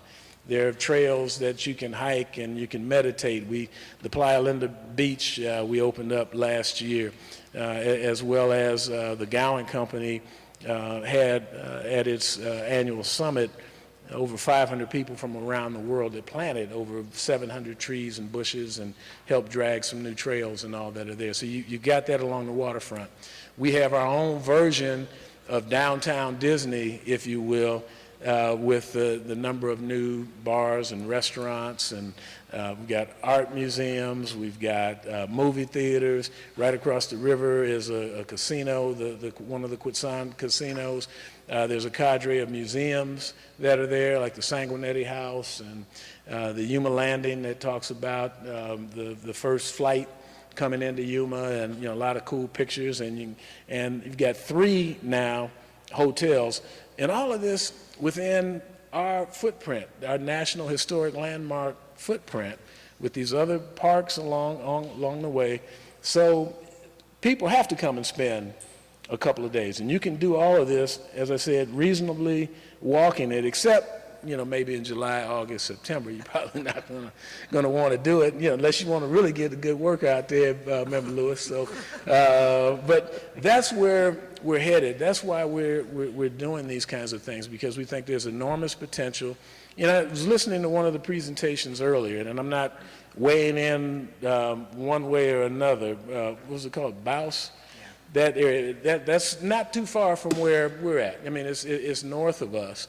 And on that side of Arizona, it is ripe for investment. And, when you consider the proximity to Mexico, to California, and how we can bring more people into Yuma, I think it's just poised to become a dynamic destination. And so that's why we're asking y'all to approve this master plan that has a lot of the cool stuff in it, which we plan to leverage the support from state, federal, and local government to really bring corporate America and individuals in there. I'm a proponent of having a balanced source of revenues. For me, governmental dollars are supposed to be a springboard and something that you can leverage. And so we've got a lot of folks excited at home in Yuma. And again, thank you for your support and encouragement. And we look forward to continuing to work with you in the days, weeks, months, and years ahead. That we're going to have our own little park out there, tiny little old Yuma out there that I think people are going to want to come from all over and bring their kids and grandkids and have a great time. And it is going to be fun, I guarantee you. Well, thank you very much, Mr. Powell. Before I ask for any comments or questions, the staff did actually provide us with a full copy of the master plan several weeks ago, so we've had a chance to be able to review and digest it. So I'm sure your PowerPoint would have been fabulous, but I do I apologize that it didn't get here. That's all right, but I do believe we had a really good understanding. So with that in mind, thoughts or comments, Board Member Palmer? I would make a motion to approve the master plan for the Colorado River State Historic Park and Yuma Territorial Prison State Historic Park dated 2019. There's a motion on the floor. Is there a second? Yes, I'll second. It's been seconded by Board Member Orm. Any discussion? Yeah, I was hoping Go ahead, to Jim. ask, part of the action plan in the conclusion is that the other agencies, the City of Yuma, as well as the Yuma Crossing National Heritage Area, would adopt this plan as well. Have those actions already taken place, or? Yes, yes. I mean, I think everybody in this room has been kind of informally following this plan, but for whatever reason, it never got to the point of being formally adopted here. But the city, the heritage area, we walk in lockstep. We link arms and aims to do what we're trying to do, and so no, this is. Again, an exciting project that I think everybody is looking forward to. And I just think this is one of those steps that need to be taken as we're going through a lot of what Director Broshide and his team are. When I came in a year and a half ago to really look at, I'll use a Detroit analogy because that's where I grew up, to lift the hood and see what I had underneath there and what we needed to do. And there's just certain foundational pieces, just real simple things structurally that we needed to do that are going to help us achieve some of these broader, big, hairy, audacious goals that we have. Thank you. Mm-hmm. Any other comments or questions? Just in closing, as somebody who has written master plans, as somebody who has reviewed many more master plans than I care to disclose in my lifetime, I have to honestly say this was one of the most well-organized, detailed, visual master plans, of at least in terms of parks, that I've ever seen. So kudos to the professional team that you put together to put this together. This is certainly one of those case studies that I will share with students in class to be able to say what a master plan should look like. Oh, wow. Thank you. We appreciate that. Thank you so much. Excellent job on that. So with that in mind, roll call vote for the approval of the master plan. Gail Larson? Yes. John Sefton? Yes. Warren Lewis? Yes. Sean Orr? Yes. Terry Palmer? Yes. Very good. It's been passed. Mr. Powell, thank you. Mr. Perry. I'm sorry. I don't think we're Lowell Powell, Perry. Yeah, you think about John Wesley Powell, that we got, no, yeah. Actually, I'm Lowell Wesley Perry, but so, yeah. I'm glad we didn't have this meeting in Yuma, because if we didn't pass it, Yeah. my fear is we would have been put into the territorial prison for that period of time. Hey, you never know. You never know. Shoot, And maybe. we are going to get our meetings from time to time out into the state, and I think this would be a perfect Oh, we'd love to host you there. We'd love to have you come down. That would be wonderful. And then we can be captive to you. There we go. Thank you very much. All right, thank you. I appreciate it. All right, moving on, let's go back up to I think this is with Tim with the legislative update, if I'm correct. I know everything is hot and heavy down on Washington and 17th Avenue. Easy peasy stuff. Chairman, members of the board, just for the record, Tim Frank was Deputy Director. For the sake of brevity, what we've posted here is just a snapshot of probably the bigger ticket items that we've been working on. We have a much larger, robust spreadsheet that we're happy to send the board. It includes everything from changes to retirement dates, things like that, just to impact parks, but not at a significant level. I think Catherine did a really good job of teeing up some of the issues on here regarding GAC, but let me kind of hit the first one here with the Heritage Fund appropriation. So I think this is good progress. The bill came in to reestablish the fund last year. Here's an attempt to actually fund it with $10 million for both this year and next year. So again, I think it's just good progress that folks are concerned about the Heritage Fund. They want to fund it, and so we'll just see ultimately where this goes. The next three items, again, I think Catherine from SHPO kind of touched upon.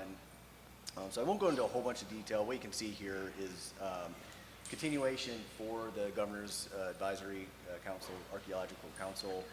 I think what Catherine was kind of setting up here is what you can see with two continuation bills with two different dates is SHPO's kind of caught in the crossfire of some bigger issues. And so I think some folks are out there using GAC as kind of a, for lack of a better word, a whipping boy, or as she mentioned, a lightning rod. Bob and I have been working with the Governor's office, I think, on kind of addressing maybe the at-large issues. I think what's good about this is while these may not be eloquent fixes or these may be shots across the bow, folks are interested in fixing the at-large cultural clearance issue. Again, not probably the most eloquent solutions necessarily, but it's, I think, indication that folks want to help. So Bob and I are working on getting a team together. Anybody knows with me, you're never going to get out of me without a flow chart. And so that was our suggestion. Let's sit down. Let's really see what this process looks like. That way, regardless of what the solution looks like legislatively or something else, we'll know exactly what problem we're solving, and we're not continue to just treat the symptoms of the problem, but dig deep and hopefully fix this. So that's a long-winded way of saying I think these GAC bills are really just a shot across the bow that we need to get rolling with both the State Museum, ourselves, and potentially even some federal partners on let's get this cultural clearance thing kind of vetted out. The next one here is AORC. It also was up for a continuation. The unfortunate piece is we did not give some information to the chair in time. We've since rectified that, so that bill got held. We're just waiting for that to get rescheduled. I don't anticipate any issues there, so I think AORC will go through with no problem. That'll save us a little time to talk about HB 2088. This was a much bigger ticket item. What this is a $5 million appropriation for administration of that fund. So the backstory here is SLIF, the State Lake Improvement Fund, obviously did a lot of granting in the past. That has not been the case due to a lot of legislative sweeps, a lot of changes to our funding over time. Bob has done a wonderful job of educating folks on just that, is that we use this fund to basically pay for a lot of people here. It is also a float for our federal matches. It's a crucial fund, so this is an attempt to make us right for what the bill indicates is a 10% admin on SLIF, which means that we could use 10% of that money to administer the fund, but nothing else. Into today, it's about 60% admin. Again, that was blessed by the legislature after the Heritage Fund went away, after the sweeps went away. This is kind of the fund that we were approved to use for that. Folks, again, want these grants, and so they want to put the 10% admin piece on there. They want to make us whole at least this year, so they are looking at a one-time $5 million appropriation on the general fund. We will be back at this certainly next year. $5 million gets us through this year. We'd have to figure out a longer-term solution. So again, I think the end goal here is just to make sure that SLIF is a granting program again, but it's been challenging to educate folks on let's do this in an eloquent way. There's opportunities to potentially bump SLIF appropriations. So it's really not a money issue, it's just where the money is shifted. So long-winded way of saying it's a $5 million admin surge from the general fund to help kind of augment what is an attempt to just to be a granting process to get out of SLIF. So with that, we're happy to take questions, but I think those are the bigger ticket items on the table. Questions, comments? Bob, go ahead. Mr. Chair, just couple more things to add. You know, our legislative liaison, Michaela Larkin, resigned. She went back down to JLBC, so we're filling that position, closed yesterday. Yeah, Tim is interim right now, but we're going to try to fill that position. It's always hard during the session, but we should be filling that position. And then the other is when there's a surplus of funds, in which we are in this year, this is where the real battles in the legislature occur, probably more so than when there's a shortage. But what's happening is there's a lot of legislative fund appropriations requests for general fund in a lot of variety of bills. And didn't make it into the budgets for either the House, the Senate, or the executive's budget, which we're under, as you know. So what the chair of the House Appropriations said very well last night when 2088 was up, that all of these budget bills are requesting general fund appropriation are going to get held until they work out the budget. So these are really asks and wishes and things like that, but they still haven't negotiated the budget, and whatever's left in general fund, then the battle will happen. All these are going to get laid on the table, and then they're going to go after them. As Mr. Lewis knows full well, that's how it works. There's a lot of requests out there. There's a lot of appropriations coming to us for a variety of things, and so we're not getting real upset about any of this stuff yet. We've got no positions on any of these bills. We work real close with the governor's office on impacts of bills. We've had meetings with legislators, let them know what the impacts of these bills are. So it's, don't get too excited one way or another until the budget comes out, and then we'll see what we're dealing with, so.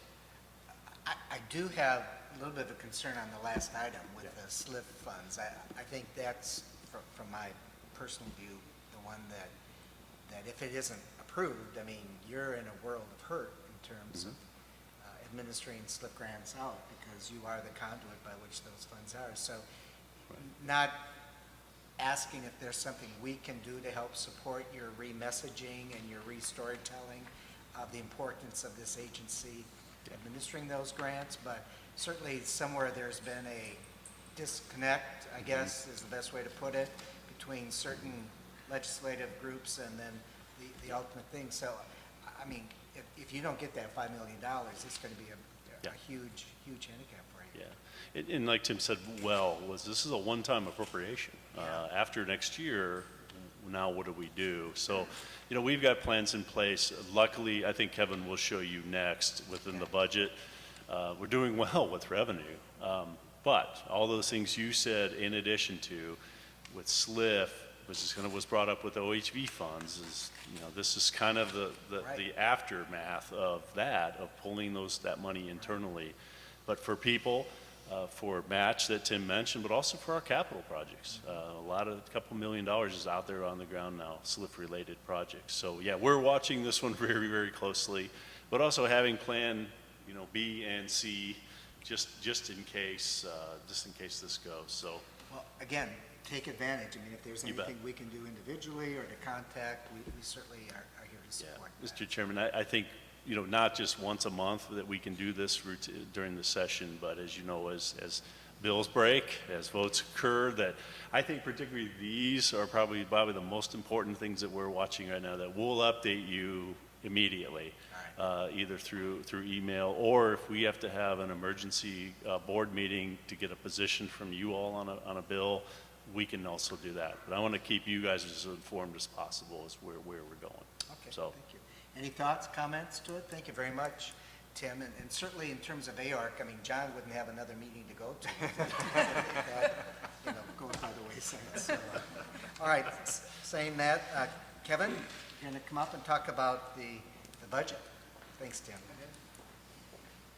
And Chairman, if I can just kind of introduce Kevin. Please do. Really, this is another one I'd like to keep on the board as a routine item.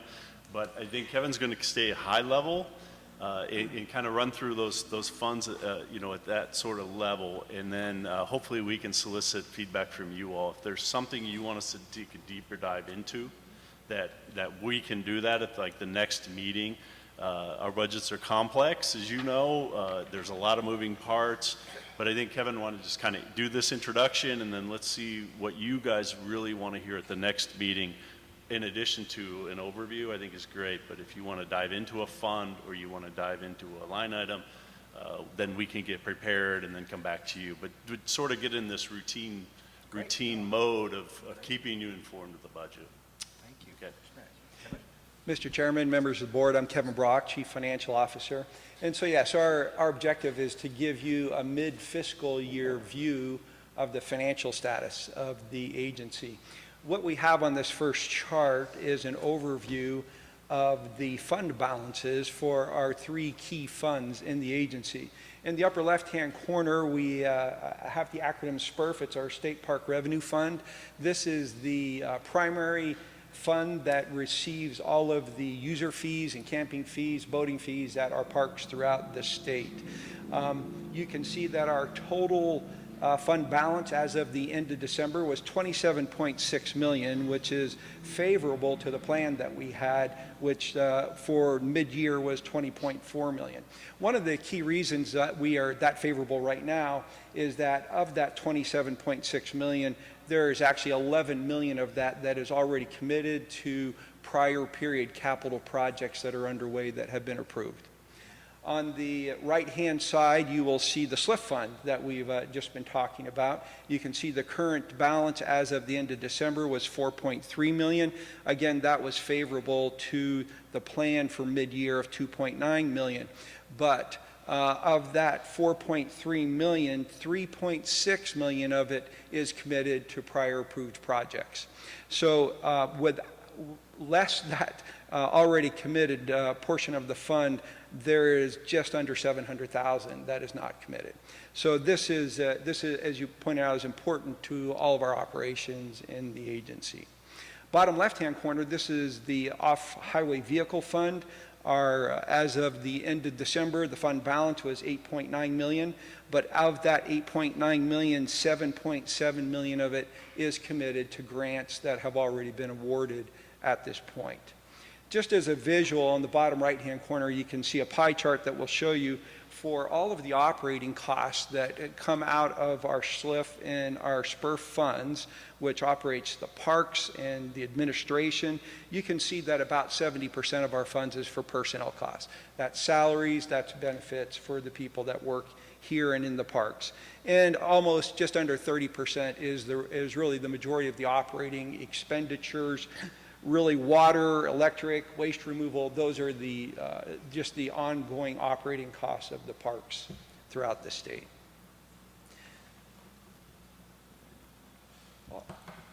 We also wanted to give you a view of what this looks like. On the left-hand side for SPURF, you can see the revenues. This is a cumulative dollar amount by month throughout the year, the fiscal year, starting in July, ending in December.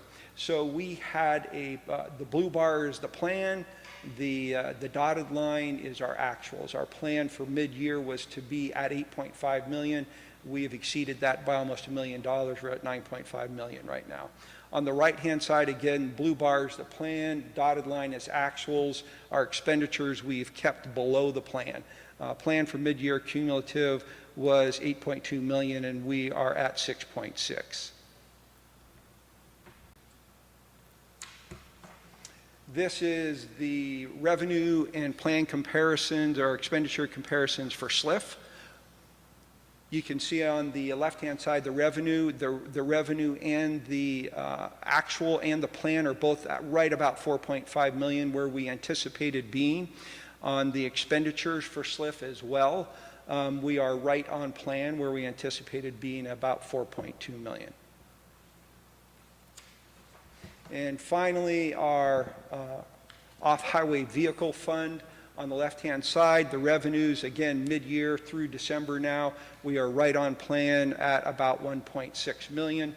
On the right-hand side, our expenditures are below the plan. You can see in the month of October, a jot downward, we did an accounting, a one-time accounting adjustment to move some funds, to move some expenditures that belong to other funds. But you can see that the plan for the year was to be at 207,000. We're actually at about 130,000. Any questions for that? Well, go ahead. I do have a question, Yeah. not on this slide, however.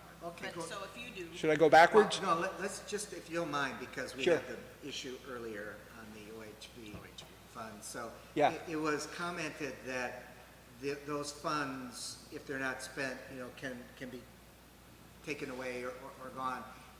I get the feeling on that, your last slide. I'm sorry. You want to see the last one? Yeah.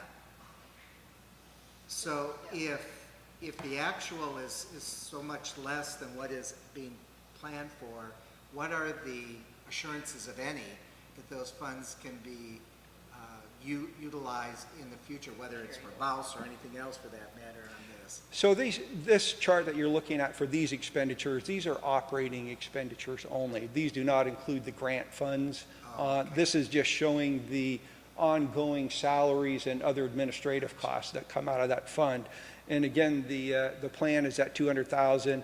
We're actually at about 130. There's only a $70,000 difference there. So it's a much smaller fund than the other ones that we're looking at. We're looking at some smaller dollar amounts. All right. Board Member Orr? My question is on the first slide, please. Sure. And it is, I think maybe I don't understand how, for example, in the SLIF fund, we can have planned for $2 million, well, 2.8, but committed 3. Part of the reason that we are so much favorable to the plan is if you look at that commitment for $3.6 million, we've had a very small portion of that actually occur. So those expenditures are approved and they are out there. We know they're coming. We planned for half of about 1.8 million to come through by this point of the year, and those projects simply haven't moved at that pace yet. So you're not going to be overexpending, I think is what. Correct. Thank you. Yes. Other questions? Observation, if you please. Having served in the state senate and so forth and nationally, to the extent that you can utilize any of the active board members that have a relationship with somebody on appropriations committee or the governance committee or something like that, a 5-minute conversation coming from one of us to our legislator is, they're going to listen to that because perhaps at some point you have supported their campaign and they'd like to support again. So without making a big deal out of it, as my wife says, I think if you do a little research that way, if a telephone call comes from one of the two of us, we understand this, and we would appreciate it. And that buys an awful lot as opposed to an employee of the department. Right. And we all know that, but I tried to bring that to a head with the gal that was just retired from holding this advocacy position, and she said, "Get out of my hair." And that obviously that didn't read too well. Right. Thank you. I'm not trying to go backwards. I'm trying to go forward. Point well Understand. taken, and I think we all feel the same way, that we can be of support in talking to that. I would like to go to the expenditure slide where you're spending about $1 million less than what you had planned. Smurf? Yes. We're actually favorable by about 1.6 million. There is about $500,000 of that is simply timing versus the plan right now. There is 1 month mid-year where we have 3 pay periods hit instead of 2. And it happened to fall right at the very end of the month, and when we did the plan, we were trying to guess how the accounting system would work, and from the State Department of Administration, and it outsmarted us by probably 12 hours, and it fell into a different period. So there will be about a $500,000 catch-up in salary that will hit in the month of January versus this month of December when it was planned. There is another at least $500,000 of expenditures, which I would call timing. We have expenditures there going to the Tonto Bridge project that hit, I believe, in January as well, and a couple $100,000 of some other expenditures in the marketing area. So once you back off that about $1 million of different timing items, we have probably a real underspend of maybe $500,000 there. And there is seasonality in our some of the expenditures that we don't necessarily capture in a plan for the most part, other than the personnel costs. We kind of straight line that through the year. But we do have a little bit of cushion right now, which is the position that we want to be in at mid-year. So for any unexpected items, we feel like we are in a good position to cover those. Well, and I share that only because from an auditor's point of view, when you see that kind of a gap between what was planned right. versus what was actually spent, it's like, oh, well, maybe we can give you less or be able to. Exactly. So, please, go ahead. Thank you. I just want to thank you for this report, because I think it's really pertinent information and important for this board to have, and we've never seen this before. And this is fabulous. Thank you so much. It's clear, easy to understand, and I, for one, really appreciate it. Thank you. Yes, our main objective is just to make sure that you know that our funds are structurally sound and that we are under the expenditure guidelines that we have. We have some, actually some rather stringent guidelines from the General Accounting Office for reporting and reviews that we do on a monthly basis. Thank you. And I think we all echo exactly what Board Member Sean on set. Thank you very much. And it's nice to meet you up here, Kevin. And with that, I think we'll then go to Mark and talk about development for the same reason. Get to see the whole cast here today. Well, Mr. Chairman, members of the board, my name is Mark Weiss. I'm one of the newer members to Parks. Started just in December, so I'm trying to wrap my arms around a lot of the projects. A little bit about me, I worked for the Arizona Game and Fish Department for 28 years. I was a game warden, and for the last 17 years, I was in charge of their capital improvement and capital projects. So kind of familiar with meeting with the commission, so if I erroneously call you commissioner, don't take it personally. I'm just used to talking to commissioners rather than board members. Another couple preface things. And I went through this presentation last night, a couple dry runs, and it's only 53 minutes long, so we'll be good. These are going to be really high-level, 30,000-foot overviews of the projects we have. If you want more detail, at the conclusion of the meeting, we have a really cool AMS project. It's a flow board for each one of our projects we're tracking, and it shows all the different steps of the project where we can identify areas that we need to escalate, where there might be questions, might be problems, where we have budget issues, so on and so forth. I can go into a lot more detail then. Okay, thank you. And I also wanted to mention that we're going to be doing public meetings real soon over the next 30 to 60 days on a lot of our redevelopment plans that we have out there, and that'll be for Cattell Cove, Oracle, Buckskin, Rockin' River, and Catalina. And those are going to be at different venues and different dates around the state. So, with that, I will get into it. Okay, Tubot. This is one where we were doing an electrical upgrade. We did some low voltage fire alarm emergencies, you can see. Upgraded some primary power and disconnects. They've all been completed. And this is one of our success stories. When I first came here, there was quite a few projects in process, I'll say. And so we're trying to systematically check them off and get some wins in the column of getting some things completed. So this is one that actually is completed now. We came in at $50,000, which was $10,000 below the budget. So that's kind of a good one. Next is Havasu Riviera. This is one you're probably familiar. There's going to be a concessionaire that actually is funding this project. The estimated value for phase one is a little over $3 million, as you can see there. We're a little bit behind schedule right now, and it was a schedule that was established by the concessionaire. The plans were a little bit late, but we did get 100% plans for phase one, and we submitted them through ADOA for a third-party review. And so we hope to start catching up on that schedule now. And then, as you can see, there's an estimation. He's going to actually submit a revised schedule and timeline for us, but as of right now, the schedule's staying August 15th for that phase one opening. And I'm going fast. If you have questions individually on the projects, I can slow down, or we can wait till the end. Okay. Tonto Bridge. This is one that's kind of a unique project, I guess, just because I've never dealt with a fissure rock removal before. So this is kind of a neat one for me. But anyway, ADOA is actually managing this project. We're having some oversight with it. There's rock fissures, I'm sure you're aware of, that poses some potential hazard for constructing a new bridge down below. So we're looking, right now we're waiting on the 404 permit to come through. And the project scheduled to start sometime in hopefully the end of this month, the beginning of March. And once the rock fissures is mitigated, then we can go in and demo the old bridge and start construction on the new.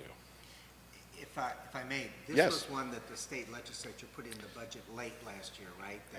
Not that it caught you by surprise, but all of a Correct. sudden it was one of those last second kind of things. Yep. And we did get the, actually there's a figure up there, 1.561. The final maximum price that they came back with at ADOA was 1.484. So it did come down a little bit. Is there a reason why ADOA is doing it rather than the agency, or? I guess my boss, Darla, can answer that. It happened before me. Darla? Called a friend. Sorry, David. Well, that's okay. She just has I'm more just history. curious why it's. with When, them and not- when the decision was made to replace the bridge, it was during the change of administration, and we asked for the assistance and oversight of ADOA to make sure that we didn't miss any steps at that point in time. So that's why they're involved in this project with us. Ordinarily, it would have been. Ordinarily, they would not have been, but because of everything that was going on and all the questions, it was best for the agency so that we have that oversight to make sure we didn't miss any steps, to make sure this is done correctly. All right, thank you, appreciate that. Is the park Sure, still look- open? I'm sorry? Is the park still open? So it's Yes, it is open, but obviously limited to getting down, to the bridge, And don't hesitate to ask questions, because if I don't know the answer, once again, I'm only 2 months into this, I'll find someone that can answer it. Or I'll get the answer and get back with you. So, Catalina, that's a park, and once again, when I first came here, I talked to Darla about this, I saw a lot of master plans with a lot of projects listed under it. It's more of a redevelopment plan than it is a master plan. It's following master plan elements, but the things we're doing are actual projects that fall under that. So on this one, this one is a true master plan we're working with Catalina to get this revised through the U.S. Forest Service.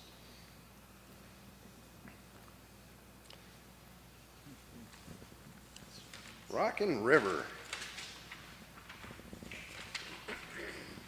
So this is one that we're currently working on with the Forest Service to secure an easement.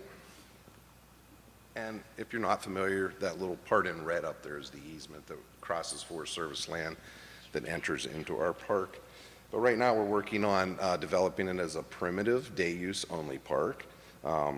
When we have a scope of work that's been completed, and we do have some activities that are ongoing right now in there. The original budget was about $4 million, and we've expended about $800,000 so far on that. That'll be part of those public meetings that we also will address going over scope of work moving forward. What is the easement for? To actually get legal access into the park, for perpetuity.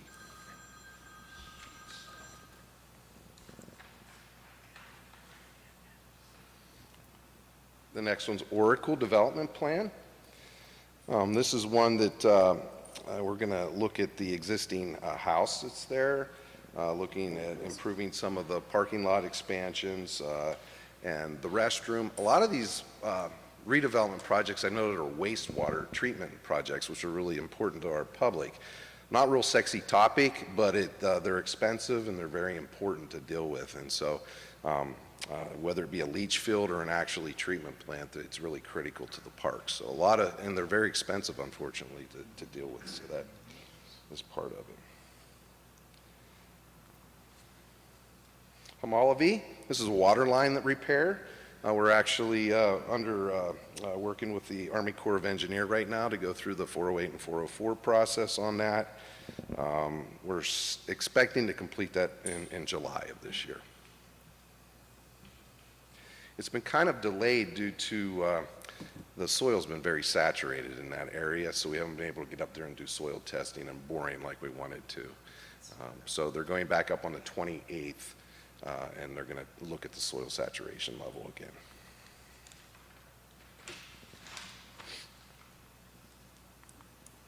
Did I miss Alamo? Was I one ahead? Alamo? That's the force main sewer line replacement. We're expecting to get that, or is that the one I just talked about? Did I just go over that, or was I on Hamalavi? You're good. Okay, so Alamos, once again, that's a force main sewer. That one also, we're expecting to complete by February of 21. We're working right now with the general contractor to come up with a plan set that can be approved. If I remember right, wasn't there a little controversy in terms of the feds coming in and closing the park down for a period of time to do this work, which you weren't aware of and trying to, so is that communication? We haven't dealt with any closures at this point on anything I've been involved in. It was the dam redevelopment, Tom, I think, right? They're repairing the dam. Oh, that was a separate. Separate? Yeah, that's separate. Yeah, Okay. separate issue. So there isn't any closure implied, at least then? No. Nope. Even with that, they just had to close the one ramp by the dam. They still have the other boat ramp open. I see. The street, but they lowered the lake, I think, about 15 feet while they're working on it. Right, that was it. Thank you. Okay. Buckskin Mountain. This is, once again, like I alluded to before, the wastewater and water treatment plant. We're doing an assessment plan there. We have the engineering firm in place right now selected. We have to do a cultural 3 survey, but we're moving forward, which is positive. Expecting a completion date of December of this year on that particular project.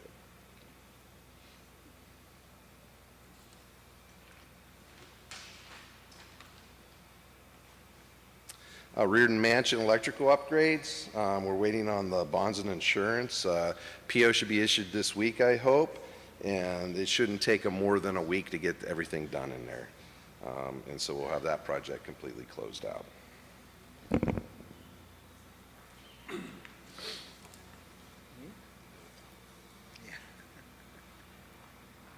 And Cattell Cove Master Plan and the upper development. If you haven't been there, there's sure a lot of construction progress isn't taking place. When I first got here, I didn't really envision that, but we recently went on a West Coast tour.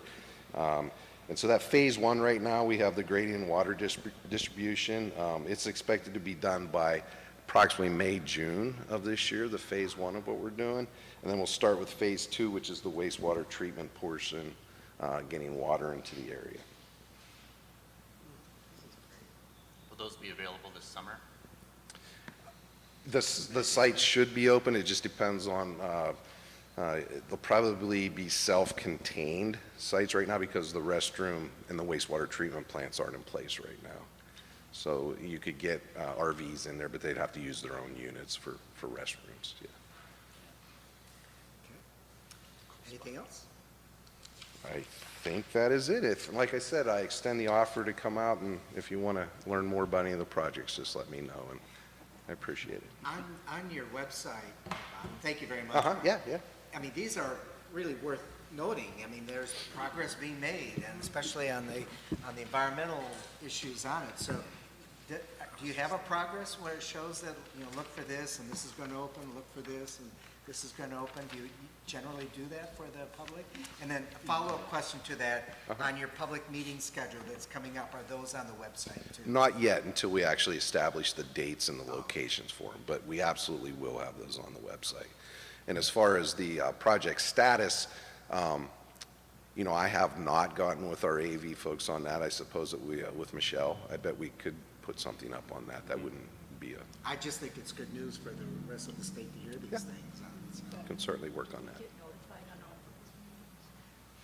Go ahead, Matt, why don't you ask the question? Do we get notified when there are public meetings? Because Yes. I don't always go in and check a website, and I don't even call it. I think certainly the interest that the board has expressed on all of these, absolutely. We'll make sure you guys are there and maybe even make you a speaker too, Terry, if you'd like. Put you on the agenda. No, but it's exciting to know that these developments are taking Absolutely. place, and I think we need the public to know about them, and particularly during the state legislative session, to Board Member Lewis's part, when we can talk to legislators and say, oh, by the way, look where we are on the progress on this particular part. So Agree. I guess we'd like to be your ambassadors as well. I appreciate that. All right, thank you, Mark. Thank very you. much. Nice to meet you all. All right, kind of winding up the rest of the agenda, future agenda items. Are there board members wish to be considered for inclusion on future? Yes, Board Member Orm. Thank you. When I attended the Karchner Cavern celebration, I was approached by a couple members of the foundation who simply said they would love some time before this group to talk about what they do and how we can work together. It's been a while. And that, actually, I think John also was approached here recently by that too, so. They were working us. So would it be possible to contact and have the foundation be able to come and do a presentation? Okay, very good. Any other items for future agenda? Hearing none? Yes, well, Baus we know is He's coming again. Current events, have you been out exploring or journeying any place that you'd like to report on? Yes, Sean. My family enjoyed a wonderful tour of Reardon Mansion, and I can't believe, as close as I am to that area, that I had never been there. And it is really spectacular. If you haven't been, go. You won't be disappointed. Reardon Mansion, I'd very like good. to share that I've had 3 different meetings, one informal, one familial, and then another where visitors made it to the Hot Shot Trail, and were just absolutely emotionally impacted, very appreciative, and just felt it was interesting that so many different folks are just happening by. And then I did hear that it's not a, how was it said? We got there thinking we could just hop on the trail and hop right off. It was much more of a challenging hike than what they had imagined just in stopping by. But thank you guys for keeping that such a high priority. Thank you. Any other reports? No? All right, call to the public. Are there any members of the public that would like to identify an issue? Hearing or seeing none, then future meeting dates.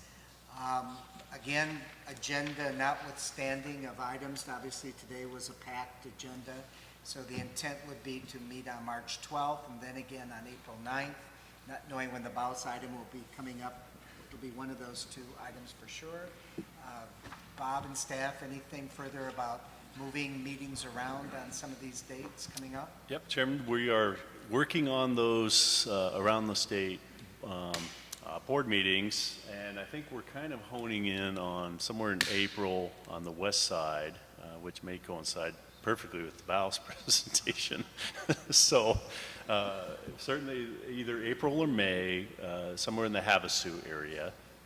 And then we're looking at July, July or August as being somewhere central, probably like in the Payson area or Prescott area or something like that. And then maybe, I think it was September, October, we're looking somewhere down south. So like Sierra Vista or something like that. We're still trying to get logistics down. Kelly's running point on this with some of our other staff about logistics. So hotel rooms, Wi-Fi capability, broadcasting, and then also park tours. So we want to be kind of close, but what we'll have to get with you is do our normal meeting, and then after that, we can definitely do some park tours. So I think a lot of things even Mark presented would be great, where you can actually go out and see, particularly the bridge, and or Rockin' River or something along those lines. So we should get those here real quick.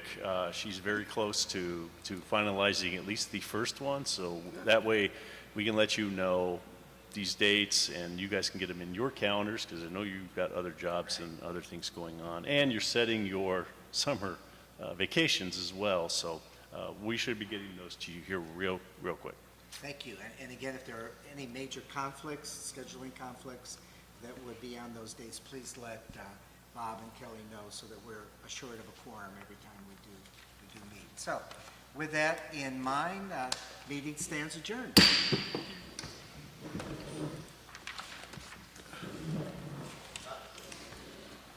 I think for the outings, it's really important not simply to have a meeting.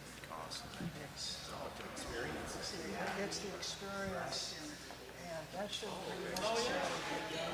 No kidding. So talk about it intelligently. No, we want to get back to